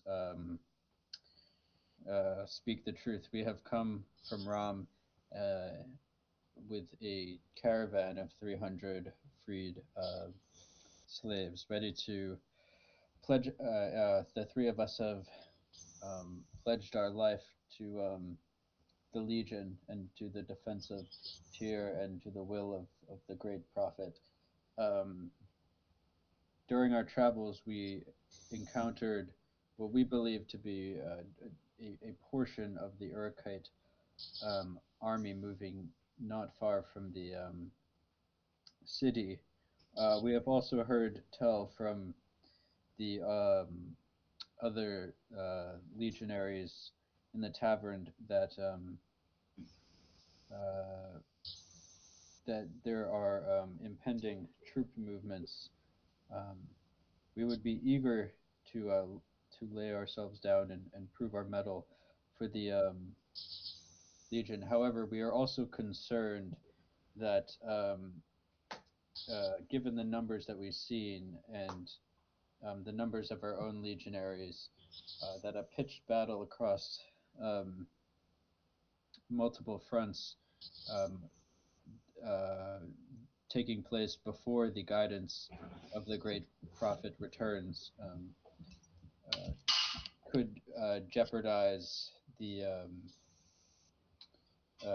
jeopardize our possibility of attaining a most glorious victory in the long term.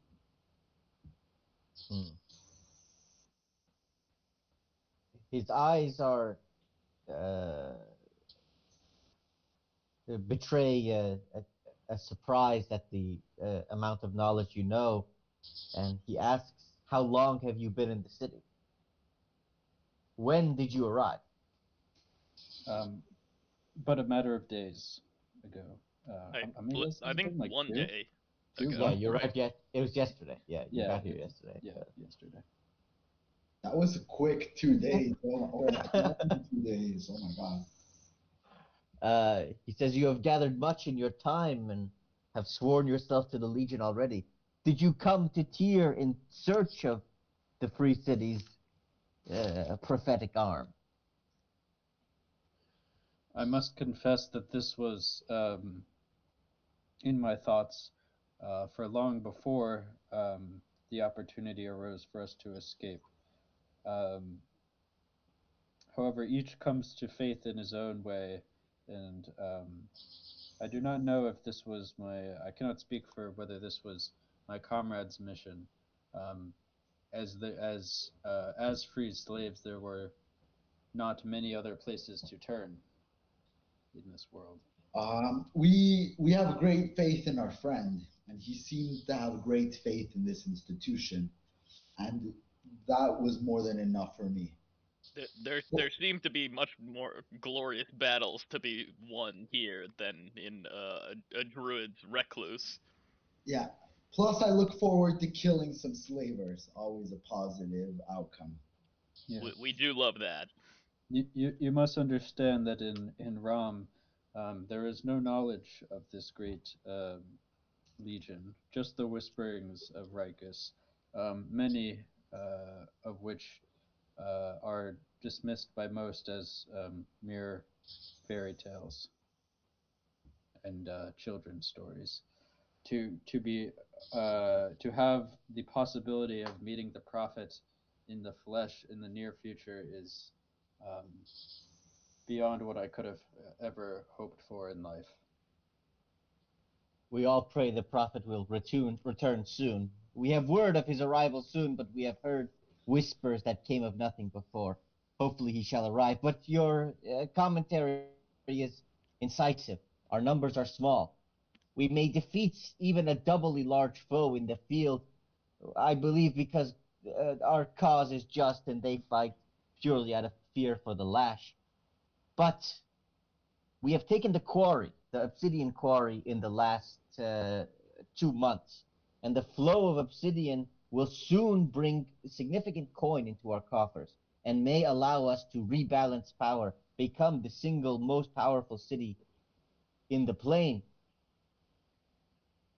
But this army, how large was the army you saw?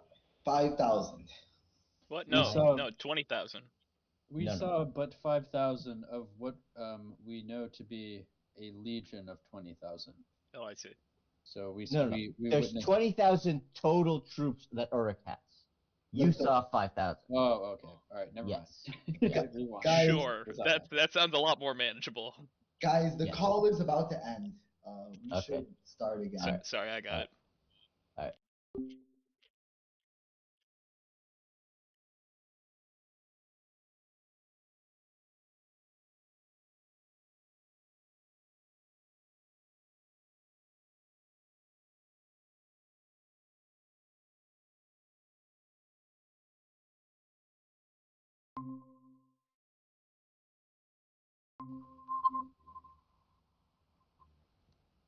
All right. Hey, Everybody's yo, okay. Um. Oh, Justin, can you mute yourself for me? Um, Thank you. Okay. Uh, 5,000 is a significant force that that Hamanu is sending. He likely intends to apply pressure to the Iron Mine while this a separate army, another 5,000 force that our scouts have reported, move directly from the city for the quarry. The mass of these troops is too large and too separated for us to be able to meet both. um, I'm gonna chime in and say that we have been working on a plan to use explosives planted on whatever those monster things are called, the chariot things that carry you across the desert.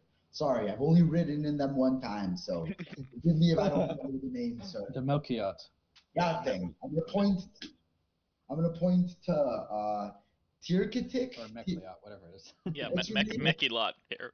Tiric. What's your Tyrek, name? yeah. Kira. Yeah. Tyricus. Yeah. Justin, what's your name? What's your new name? Tyricus. Yeah, Tyricus, yeah. Tyricus.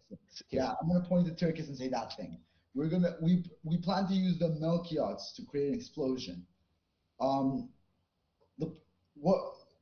Hopefully, with this, we could use one single attack to wipe out a large section of like the armies of like the Auric. So, but do you think you could potentially help us with this? Maybe help us with some sort of escape mechanism to help get us out of a pinch? Uh, Because we will somehow need to steer these things into the armies and then Mas- also not die in the process. Master Syntha seemed very enthused about this concept and I trust may Master already be working on it. I trust Master Synthal to create Melkiots filled with explosives, but I'm not sure if I trust him to make sure that I get out of there alive. At the name of Master Sintha, Aegis's face sours. He says, "You are right. He has no value. He places no value in the life of a soldier or the freedom of a slave." I, I, I knew I could smell something fishy about him. Regardless, his military resources and their value in this attack are unquestionable. But in Unquestionable. reality, we want to work for you. So maybe help us with an escape route. Maybe a magician of some sort that can teleport us out, or some sort of catapult device to shoot ourselves off of this thing. We do have um some war war ostriches that, but that's our only mode of transit at the moment, aside from the Mechilot caravan. A serious look crosses his face as he pauses for close to a minute, stroking his beard and sort of muttering to himself in silence. He says, finally, after a while of contemplation, he says, "Master Sintha is a clever man. He sees the brilliance in this strategy, as do I, but," his hand comes up, "I cannot entrust a Melchiot, of which we have no more than a dozen, in a single suicide rush to men I cannot know the mettle of. If you wish to, I am willing to help you, and I am willing to protect you from your new friend. But first, I must ask that you take the pledge of iron to fight in the arena against a new monstrosity from the desert that we have caught just recently, to see if you have what it takes to be a Shahid." We have already seen the beast, and it would be my honor to prove my mettle. Sure, I would be happy to demonstrate what we're capable of doing. Um, I do suspect that Master Sintha is the one who will be providing the Melchiot. So, if you have your own, keep them safe, I would say. He grins and says, I will take it under advisement. Please, let us not waste time. I see that I am in the company of capable men. Let us test your mettle." Cool. He goes outside, whistles, and a chariot pulled up by two large brown spider rolls up. He opens one of the doors and says, "Let us go to the arena." Huzzah. All right, you guys hop in. All right, finally. I I do love doing role playing, but I feel like we need encounters. So very glad, very glad for the arena. Okay. Um. All right. So heads up, this is gonna be a tough fight. Great. So he's saying that we need to go into a near suicidal arena match just to earn his respect enough to allow us to go on a suicidal attack Now that's a mission. legion I want to be a part of. Great, great. Oh And I didn't even get the hot meal I asked for in between. no. All right. I forgot that that was a condition of your conversion. So they would have quickly supplied you with a plate of hot lentils or something. Uh, so yes, you were fed appropriately according to your to your soul's Honor work. demands I be fed. Yo, I created an extra me. Can someone just kill it? I'll destroy it. Yeah. Yep. Okay. Cool. I'm gonna put you guys here. just at the start, you're sort of in a line on one side of the arena. Are we All right, are we even getting paid for this arena fight? Don't tell me Aegis is gonna get paid if we win this or lose. I don't think Aegis is gonna make any money, but if you want, you can gamble on yourselves as you walk into the arena. Yeah, I'm gonna gamble all of my savings on myself. Yeah, I'll put down my 35 schmeckles that says wait, but Eduardo, you gotta make sure you still have 225. I mean, I guess what if we lose, we're I dead. already So. subtracted it. I already subtracted. Oh, that's true. Yeah, That's fine. I only have 75 schmeckles in my inventory. I'm assuming I just forgot some, but any that I forgot, I'll just say I donated to the cause before. So I'll put all 75 up. Yeah, No, I I think think it's. you were separated when Master Cinta gave them the money. So, Oh, that's right. Oh, yeah. no, So but we didn't we tried ask for some for him too? I'm pretty sure. yes, And we you rolled did. Yeah, well. you just never gave Yeah, it to yeah. me. Yeah. You just never told him you got him that money for him. Oh well. So you do have 200. We'll say we gave it to you prior to this. All right, you're giving it to me. Yeah. All right, I will in that case donate all of it. I mean, not donate. Wait, Yeah, we're gonna bet Gamble. all our money saying that we live, because if we don't, we're dead, right? but quickly, Yeah. I want to, as we approach the people who are taking the bets and the odds, I want to walk up and I want to look like really weak and nerdy. I want to be tripping over. I want to be awkward. I want to be all uncomfortable. I want to basically make them lower the odds against us or improve the odds for us to win, basically. Okay. All right. Oh, geez, I'm about to fight this next fight. Oh man, I haven't really fought many fights. Just been here in the city for one day. I hope it goes great. Yep. What All the right. hell is this thing? Deception. Roll deception for me. Is that a deception or a The performance? funny thing is, everything he said is true. It's just the tone that is. Okay. Yeah. I guess you did technically not lie. So performance then, I guess. Cool. 24. Okay. So previously they were rolling 2-to-1 odds. As you pull up, you can see that the beast has been restrained with magic and pulled back to one side of the arena, letting out sort of a wail as it's being forced off the body of what looks like a pair of half giants whose brains have been partially devoured. Their corpses are dragged off the sandy lot of the arena by some servants, and some more sand is poured onto where their blood has been spilled. The odds previously were 2-to-1. After seeing your display and how quickly the monster disposed of those two, the odds are now 3-to-1. Okay. I'm gonna bet we all bet the total of our money. As I hand over the money to the teller, I'm gonna point through the door to the monster and I'm gonna say, "That's a terrifying thing. Sure hope I don't have to fight it, huh? Definitely could never kill that thing. I'm sure." And I'll just walk off. He sort of looks down, starts counting his money, and smiles. Um, all right. I say to my compatriots, I've been in a lot of arena fights, but the way that these guys talk, this is crazy.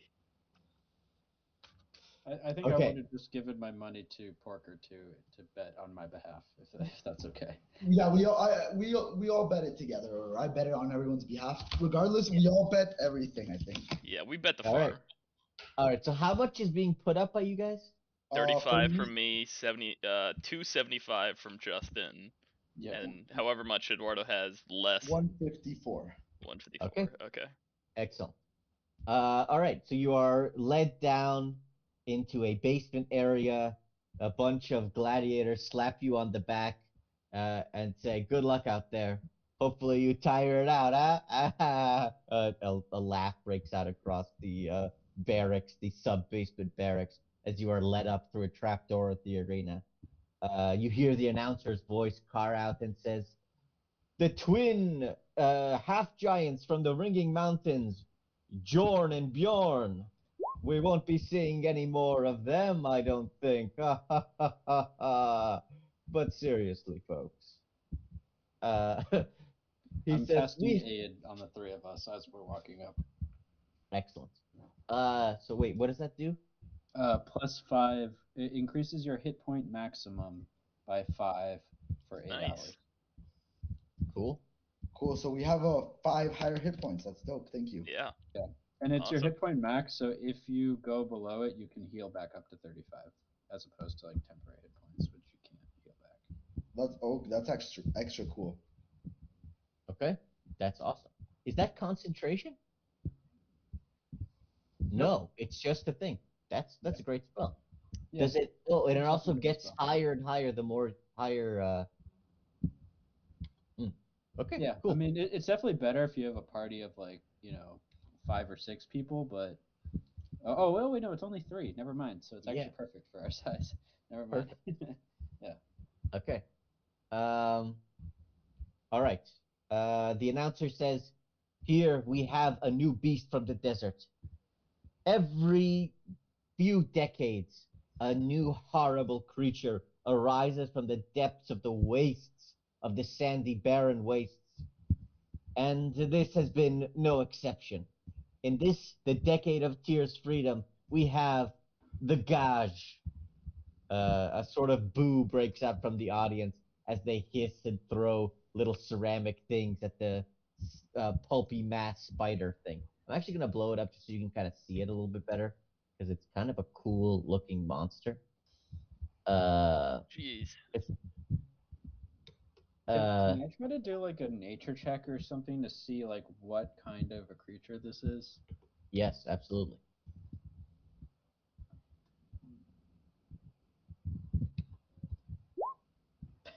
Seven. Okay. You are not familiar with it. If you had to guess what it was, it's an aberration. It's something. Yeah, that's it. That's all the information you have. I can't give you more. Okay, so let's shrink her down. There she is. I'm gonna All right. apply some of the golden scorpion poison to my swords. Ooh, smart. Okay, cool. Okay. What does that do again? I don't remember. The I golden. don't remember either. So Let's the see. target must make a DC 15 Constitution saving throw or take 13 2d12 poison damage and be stunned for 1 minute or half as much damage on a successful one. Do You you have want five. do you The want to only thing I poison would my say weapon is too? You have big 5 things. uses. Big things usually have very high constitution. But we can't poison the thing twice. Yeah.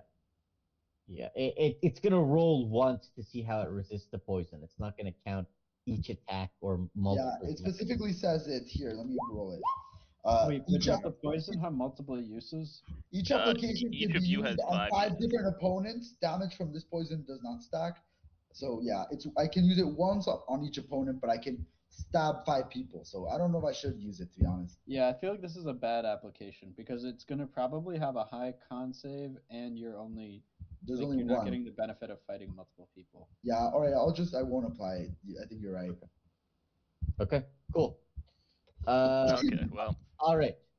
He says these are newly sworn soldiers of the Crimson Legion, brought here by the General Aegis himself to test their skill.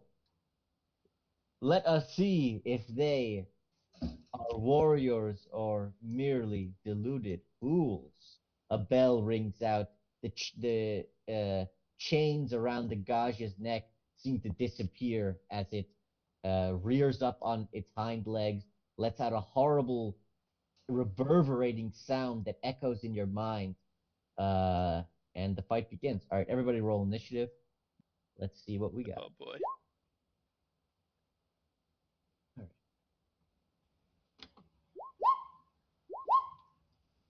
Okay.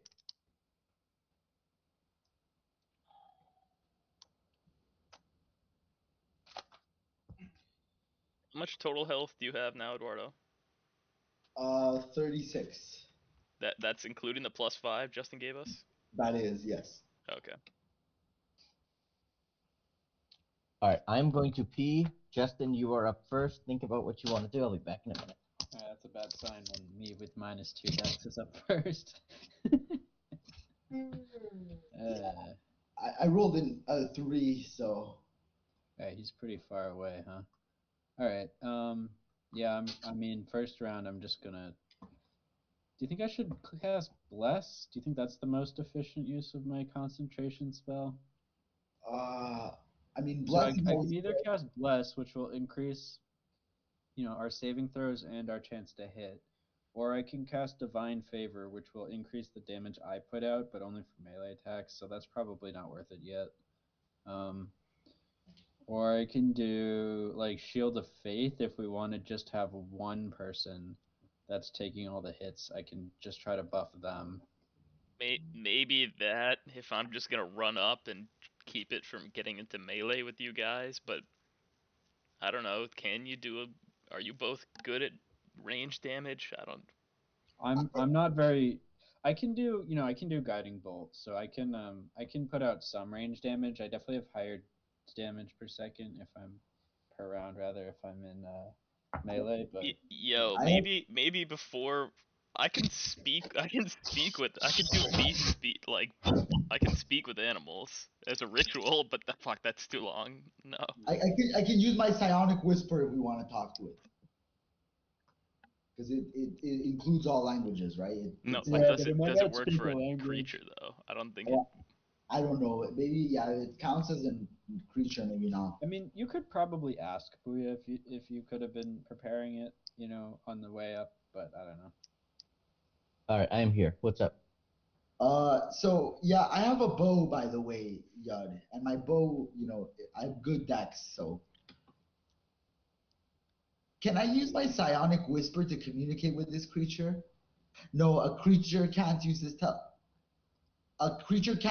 telepathy if it can't speak any languages. Yeah, we were wondering if Yud could have used his ritual ability to speak with animal Yeah, before this. I don't think this thing even counts as an animal necessarily. Yeah, I'll just let you know this is not a beast, so that has Yes. no effect. Yeah. great. Yeah. Um. All right. I think probably the most reliable thing for me to do is to cast Bless.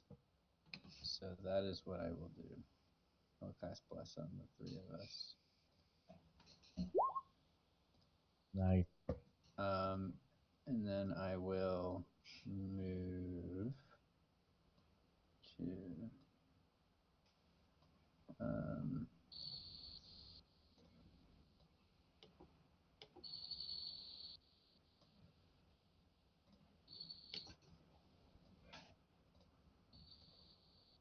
yeah, move there.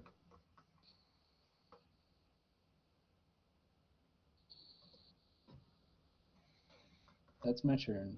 Okay. Who's next? Yeah, your turn. Well, this is not gonna go well. Um, yeah, I'll move forward 30 feet and I will shoot an arrow. You should maybe not stand like right next to each other. Are you gonna rage or anything?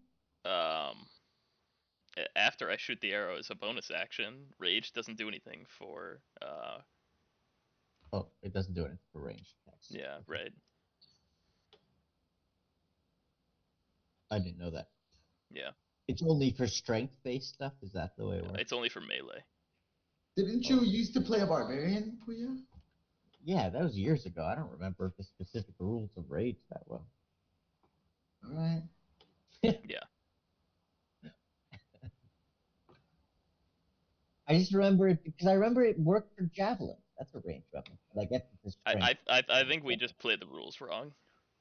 Because it specifically says melee attack with Oh, strength. right there. Yeah, we probably just did it wrong. It's Yeah. fine. All right, Yeah. here we go. And a miss. And the arrow flies short in the sand in front of the beast. As it hits, you feel a sort of snaking pressure build in the center of your skull as it seems to be scoping you out. Eduardo, your turn. Okay. Wait a So minute, sorry. Justin blessed us. I didn't roll bless, but that probably doesn't matter. But I'll do it anyways. +4 still. Oh, no, it still 12, doesn't. no. No. Well, it has better than 12 AC. It almost hits. Okay, Eduardo. cool. So I'm gonna run 60 feet over here. So that 60 feet is my motion plus my bonus action, right? Yep. And then I am going to here or wherever. And then from here, I think I can shoot Use it. your back one. But Yeah, okay. Back one. Mhm. Whatever. I can shoot him. Is the Yeah. point. Yeah. Yeah, it's within AD is at not disadvantage, so that's fine. Give me your shot. Hit me with your best shot. Fire away. 26. Yep, that hits. Nice. I like how Eduardo and I can just arbitrarily switch sides just to confuse it. Yeah. 7 and 9. Oh, no. No, no sneak, just a 9. 9, yeah. Okay, that's it. It is the Gaj's turn. All right. You all feel a pressure in your mind as you feel the Gaj sort of scoping out and sensing you. You can sense hunger as its mind touches yours. Yud, you see its eyes fix upon yours. It moves forward. Great.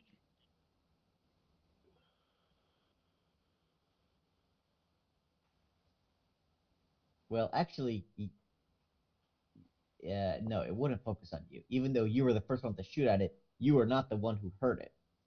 That was Me. Eduardo. Yeah, so it's gonna look at you. Okay.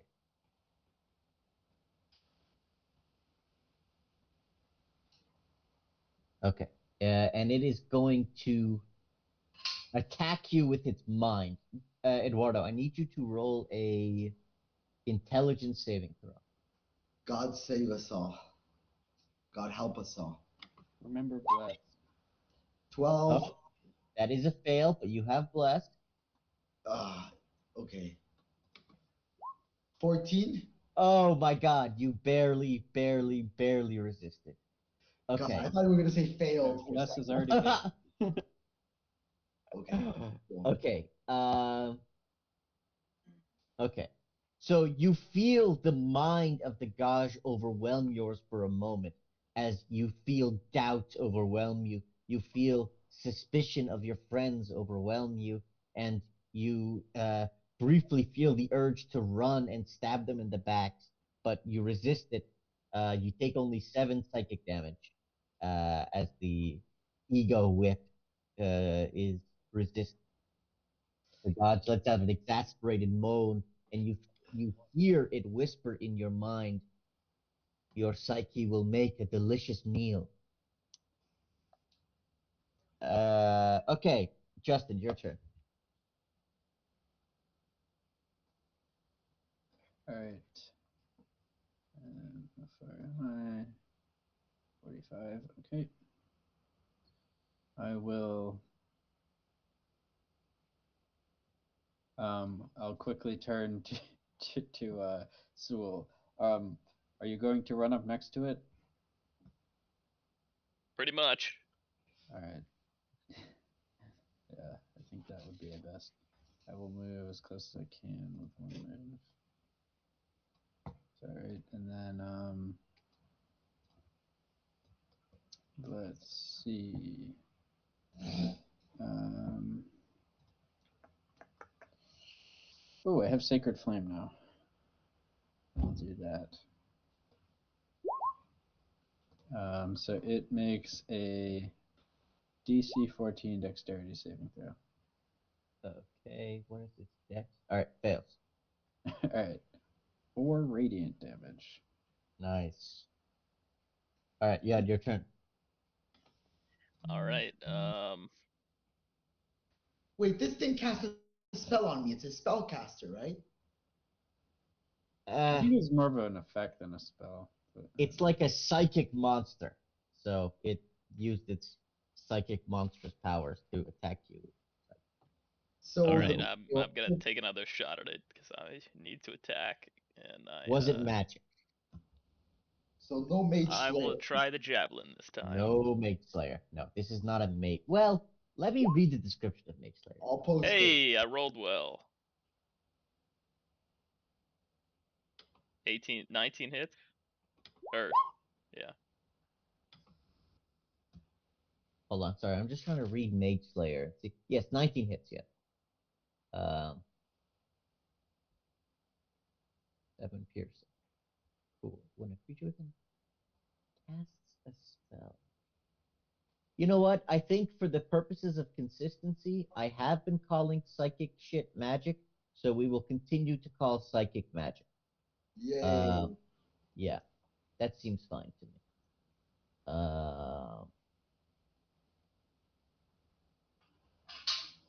Okay, cool. You hit plus another 7 damage.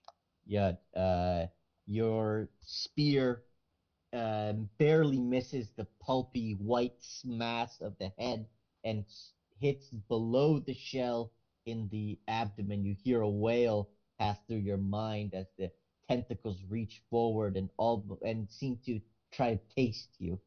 Eduardo, your turn. All right. This changes my strategy. I am now also going to get as close as I can, which is allowed in this sense. Cool. So, yep. And then I'm going to. Oh, I thought Sewell was gonna run next to them. Damn it! Sorry, I would have dashed if I couldn't reach it with just my movement, and I had to attack to keep my rage. Darn. Okay, sorry, I should have dashed. Should I not have done that? Did I do something wrong? No, it's just you don't get your sneak attack. Yeah, whatever. It's I'll get it eventually, I'm sure. 9 with a short sword, but Miss. always miss. Like Yep. Even with a 4, you miss. 13. Okay. The short sword cuts through the air, and the creature barely avoids, swings its head to avoid it. Its eyes fix on you as it is its turn. Um,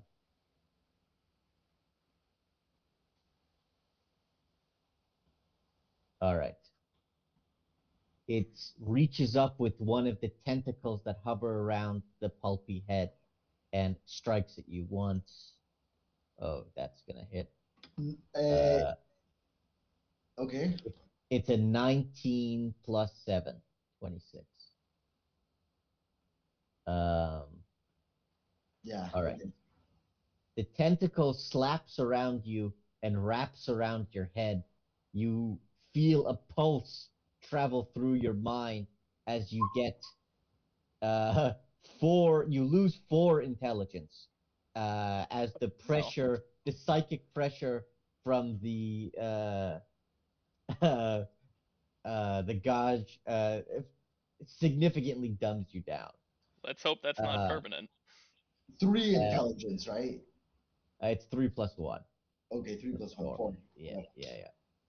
All right. Well, Oh no, it's also a D4. And you take you only take how much damage? 3 damage from okay. that one. And then it's going to, but you are now grappled. It reaches up with one of its claws and strikes at you again.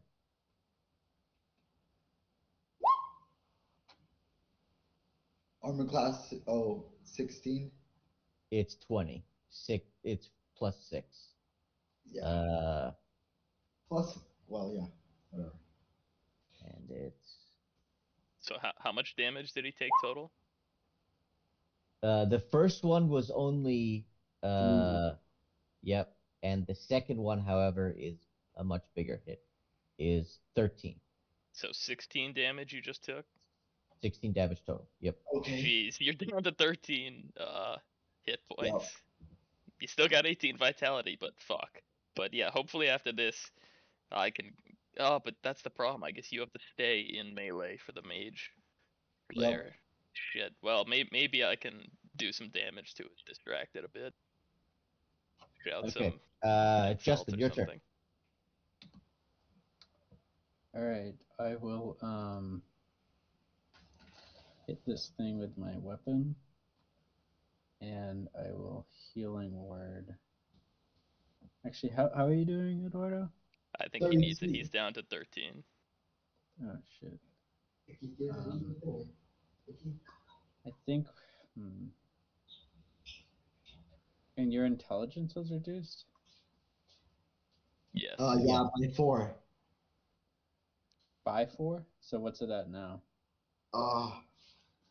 So it wasn't 11 originally, or Right. +2. Okay, you're not risk of dying yet, probably. Okay. All right, thanks. All right, I'm just gonna. In that case, I'm just gonna swing my. Wait, if your intelligence goes down to 0, you just like don't know how to breathe anymore. Yeah, you just died. Yeah. Yeah. God. That Sorry, it was an hits. 18 hit. I'll use my Yeah. bonus action war priest thing to hit again. Okay. Another 18 for 9 damage. Okay, 15. Pretty good. Hold on. Let me how much health does this big guy have? Okay. Um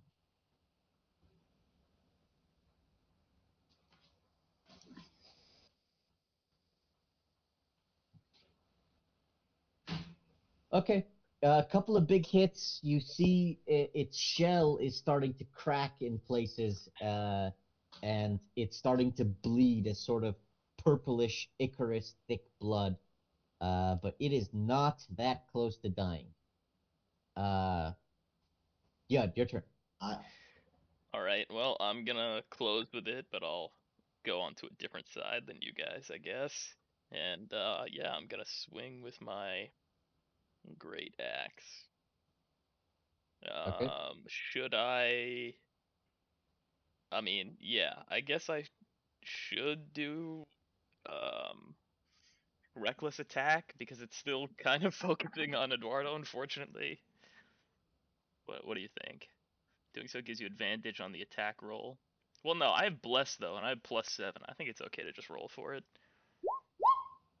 Yeah, 19. That hits. Yeah, and it has low AC, so it's not worth giving any advantage. 17 damage. Woo! Oh, okay. Big This hit. is Max okay. damage. Max damage. I need Oh you to god, roll but a D10. On a 10, your weapon breaks. oh god, please no. Ooh, Okay. All safe. right. A big hit as the hammer smashes into the head of the creature. You feel a rumble in the bone, and the handle creaks under the force, threatens to break, but snaps back in place. All right. Eduardo, your turn. Okay, I can still attack it, right? Even though I'm restrained. Yes. Yes. You feel, hold on. So this is what's happening to you. There's like this tongue that was attached, tentacle tongue that was wrapped around that's wrapped around your head, attached to the head of this creature. It feels, you can sense its hunger and the way that it is consuming parts of your memories and consciousness. You feel a faint memory of what may have been your mother slip away as the thing slurps it out of your mind. A memory of a fruit that you ate once as a boy disappears as more of you is sucked up into this creature. Can I try to attack and like amputate the tongue off at the same time, therefore freeing myself? Or is that not like doable? I think you can certainly try. You know what? It's not technically allowed in the game to like target parts, but you know what? I'll say if you get a nat 20, you can sever that tentacle. All right. So short sword attack Yep. 1. Plus bless. Fuck, it's not even gonna hit it with bless, is it? 14 hits. 13. 13 does Just not. shy. I've been rolling shit today. I don't know what it is. 16 That hits. hits. Solid, solid. All right. You get sneak with this one. So 12 plus Nice. 7. Dang, nice sneak damage. Very nice. Okay. Not bad. 19. Wow. Couple of big hits. That brings it to 36, 35. Oof. All right. You see, after those couple of rounds, you have done some significant damage to it. It is now its turn, though. Its tentacle squeezes around your brain tighter. Make another intelligence save. Okay, so I have the Mage Slayer's feat, so I have advantage on saving throws. Yes, that's true. That's true. Yeah. And you're Yeah. blessed. Very glad you took that feat. 18 plus probably. Okay. It's actually less than that because you're dumber now. It's Okay, actually, yeah. Plus 2, yeah. so it's -4, so it's 16, right? Yep, it's actually a 16, but 16 is enough to pass. So it's Ooh. fine. Yes. You resist another chunk of your brain being sucked up by this creature. It's very annoyed, but it reaches back towards the beast, scratching at it, and it reaches out with its mind towards you, Yud. Make a intelligence saving throw. Oh God, not good at this. So But it's blessed at least. Oh dear God, 6. All right. Yeah. it casts a Uh, spell though, right? It did cast a spell, So so I you can can use your reaction. Yes. cool. Nice. And I get sneak attack again. Yes, you do. 13 plus a D. Oh Yeah. shit. Is it too late to add my rage damage? I forgot to check the box. 16. Yeah. We're not gonna retroactively do it from now on. Just let me know when you make the turn. That's what we'll So calculate. All right, 16 is enough to hit. hit. Yes. 16 damage. Is that enough? No, not quite. But you see that strike cuts through the pulpy mass in the head, and you can see just a bloody, purpley mess from the center as its eyes all focus on you. But Yud, you take uh 10 psychic damage, half to 5. No, I don't have resistance on psychic. Oh, all right. Then you take 10 damage, and you are filled with self-doubt and fear.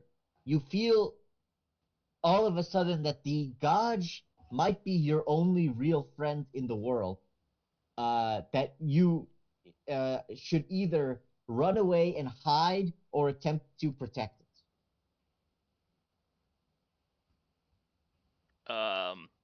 Well, considering it says runaway on my forehead, that does seem to be my general reaction.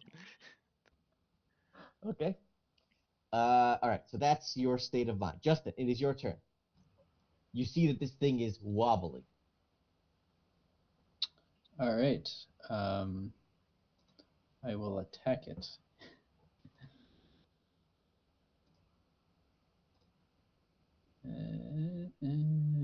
Mace. That hits. 9 bludgeoning damage. Oh And my god. Almost. So and close. 7. That hits. That's enough. How do you want to do it? Hey, Hey, I want to try to climb up, hit its legs out with the first one, and then start climbing up and bash its skull in with the second one. Excellent. The soft, white, pulpy brain matter, uh, its eyes, its 8 beady eyes fix up on you, and you see a pleading in your voice, in your mind, please, no, as you crush it, and you wipe out this abomination. you did make us proud, my boy. You hear a roar go up from the audience as the first of, you will later discover, 5 teams to fight the Gaj has finally been successful. You see Aegis stand up and uh, cheer loudly for you. You can see his box that he's standing in. So he thought we were dead. Great, just great. Seemed in a real You hurry proved to your deliver strength. some new You fodder. I'll immediately hop down and go over and do like whatever the equivalent of flashing a flashlight in in Porker's eyes to check if if he seems to have some permanent like concussion or brain damage. Yeah. Usually, okay, make a medicine check. Yeah. Medicine check. Yeah. 25. All right. Yeah. If that thing had continued to suck on his brain, it would have removed his consciousness entirely and killed him. But as it stands, probably a night of rest and he'll be fine. Okay, so we don't have to like seek out a greater restoration or something. No. Right. He just needs to rest. Okay. cool. Awesome. You know, just throw some dirt into that hole in his head. It'll be fine. Those memories are That'll not going to buff come right back, out. but his intelligence will go back to normal, probably. Cool. That's That's fine. your best medical opinion. Okay. Um. Oh, you won. So everybody who you bet, you get what you got, and Triple. 3 Huzzah! times back. Yes. Wait, 3 times back? Yeah. Yeah. So Justin bet 275. He was the big winner, and he killed the thing, so he deserved Wait. it. So I multiply 275 by 3 or by 4? By 4 for how much money you Hey. have. Yeah. Hell yeah! Wow, I have enough Huzzah! to trade it in for a gold piece. Oh shit! I forgot to. Well, too late now. I forgot to bet that one gold piece that those bards gave us. That is like fun money. Oh no, Yeah. you guys spent that gold piece on poison. Oh, did Yeah. Yeah. did we? Plus, that's silly gold's not worth anything, really. Yeah, I know it's not real money. The only real thing you can trust is clay. Exactly. All right. Well, after collecting your winnings and the admiration of all the gladiators in the attendance, Master or General Aegis finds you again. The old human has a wide smile on his face and says, "It seems you are quite a heroic figure. I think we should be able to accommodate your needs. And I have a talented magician who will be able to extract you at the last possible moment." Phenomenal. Phenomenal. A word of advice. Enthusiastically. I'm going to pat him on the back.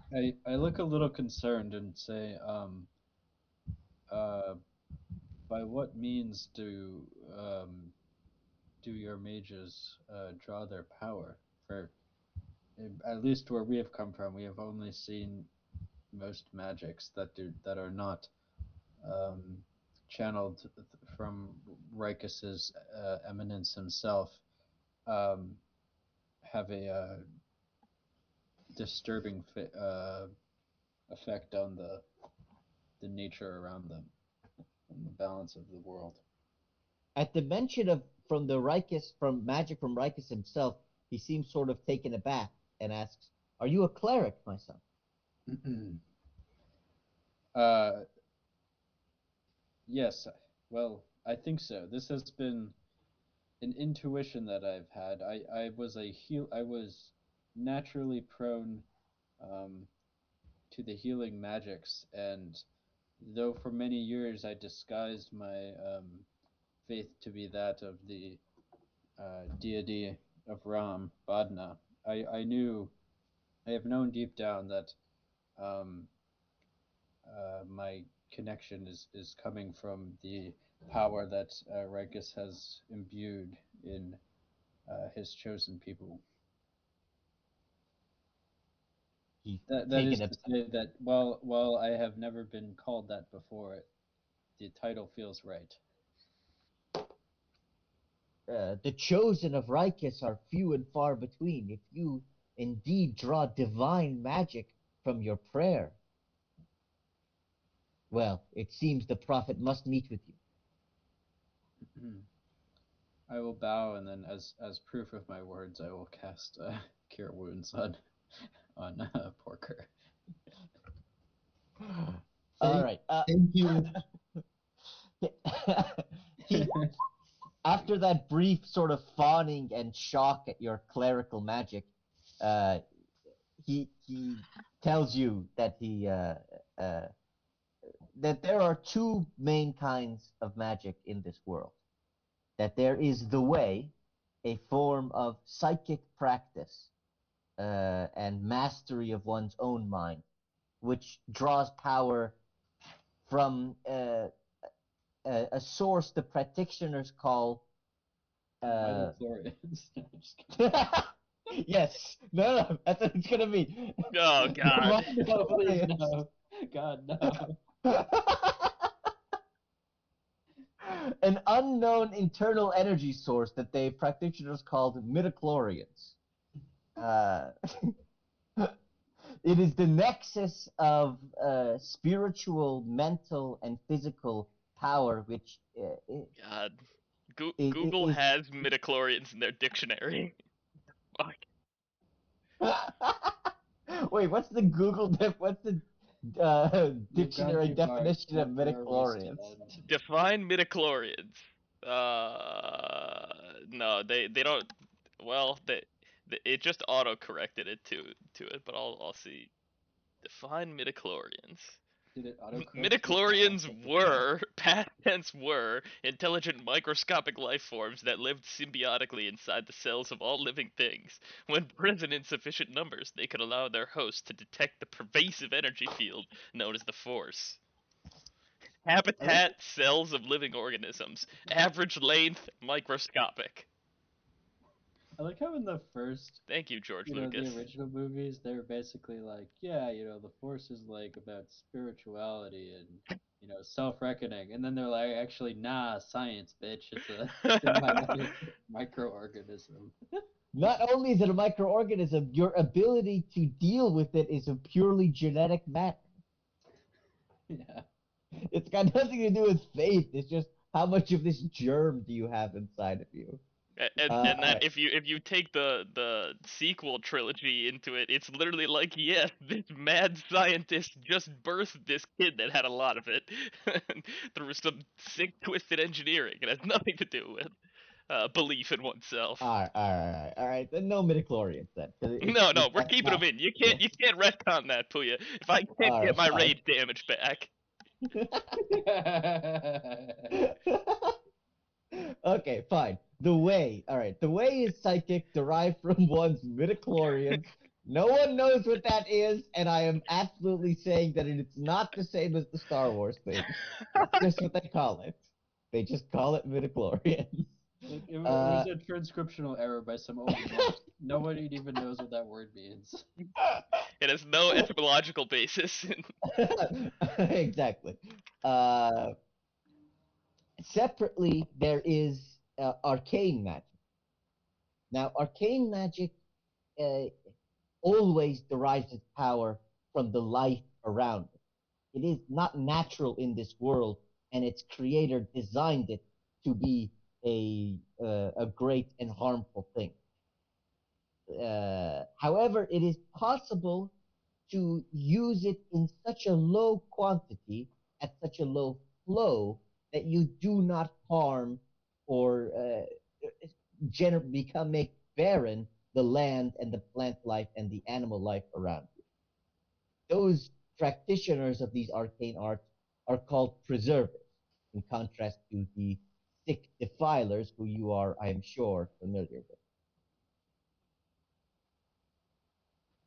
In any case, we will have a preserver assist you, a bard who will allow you to teleport away at the last possible moment.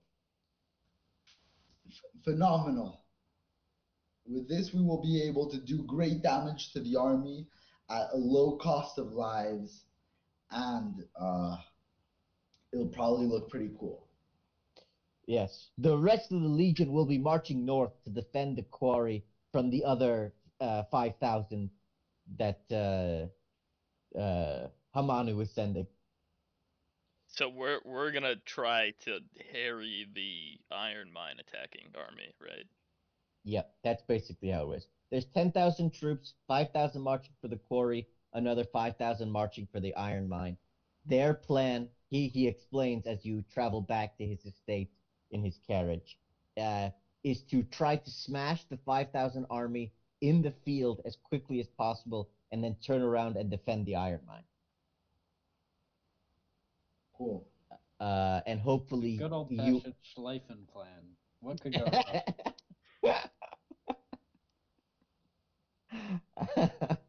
uh, the Kaiserschlacht. So where are just the delaying tactics so then they can come and man the fortifications at least of the iron mine? Like, please tell me Basically. they're okay.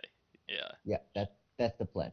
They didn't even know that this 5,000 army was coming, but now that they know it's coming, they know they have to act more quickly than before, and hopefully your explosive will decimate enough of their lines and do something that will be successful. He asks if you would like to come with him uh, in the aftermath. Although he says, if you are willing to spend more time with Master Sintha and you are willing to ingratiate yourself, you may be able to do the cause a great deal of good. Yeah, I'll say I would personally be happy to be an informant for you and continue to work with Master Sinta. I mean, Master Sintha is gonna know that we joined the Crimson Legion, so it's not like he won't know that we're sworn to you. How? I mean, we can avoid telling him, right? We just fought a grand battle in the arena. I think the news will travel pretty fast, and the dude's Well, pretty well connected. but who knows who was fighting, right? Also, we weren't wearing our Crimson Legion clothing, were we? Oh, I Yes, totally we totally were. Like Pooh even said at the beginning, we're wearing our red turbans and red cloaks. And the announcer announced you as new soldiers of the Crimson Legion. I guess he Yeah. didn't say our names though, which is No, fair he to didn't. say. Yeah, But I mean, it could be a mistaken with others, but probably, someone with some intuition who knows us would put it together. Okay. He advises you do not deceive him explicitly as to who you are. He will doubt you even less. But his voice gets low and pulls you in close. He peers around and says, "We believe he is cooperating with Tithian, the king. He has not had audience with any of his council in months, but he takes a heavy sigh and says, we do not know what they are working on, but it casts a dark shadow over my heart. Once Uruk has been dealt with, the internal enemies will have to be cleaned." He makes a pointed glare at each one of your eyes and says, "Weak men who are not willing to cull the herd should not join the Legion." are we gonna get rid of indentured servitude if we do? This is where we inadvertently agree to be part of a genocide. Just tell me if we're gonna get rid of pseudo slavery. I will say, um, we know of a we know of a utopian-like paradise north of here, an oasis where the sheep um, may flock. But I agree, the city and its protectors must remain um, hardened and absolute in their virtue and prowess. Excellent. He says to keep a close eye on Master Sintha and particularly observe what he asks his dwarven scholar to do. Okay. Okay? All right. Now richly rewarded from your gladiatorial combat and newly pledged to the Crimson Legion, you have some money and some time to do what you like. Oh, I guess you probably want to talk to Master Sin. Yes. In fact, he would probably ask to speak with you. I think that's a good final thing to do for tonight. Talk to Syntha. So I'll just restart the call real quick. so we don't get cut off. Let's just call it here then. Honestly, I feel like I'm a little bit out of energy, and I need to think a little bit more about what is it that Syntha's doing. Sure. Thanks. Can you just confirm? I forget. Do we get the weapons before we leave or after? You convinced him to give them to you before you. Oh right. So Okay, cool. yeah, not quite. Yeah, but it should be like right before you leave. The weapons should be completed. Cool. I should probably buy a backup mace. I don't really need a metal one, but if this one breaks, I should just have another heavy thing to hit people with. Probably a good move. That's a good idea. Yeah. And I don't like the Bodna one. It's. And now you're freaking rich, dude. You got a lot of money. Yeah, I can just buy like 100 maces. All right. Okay. So Wednesday from now on. Yeah. Sure. All right. That sounds good, folks. I will talk to you next Much week. better for me, thank you. All right. Yes. Ta-ta. Great. Bye.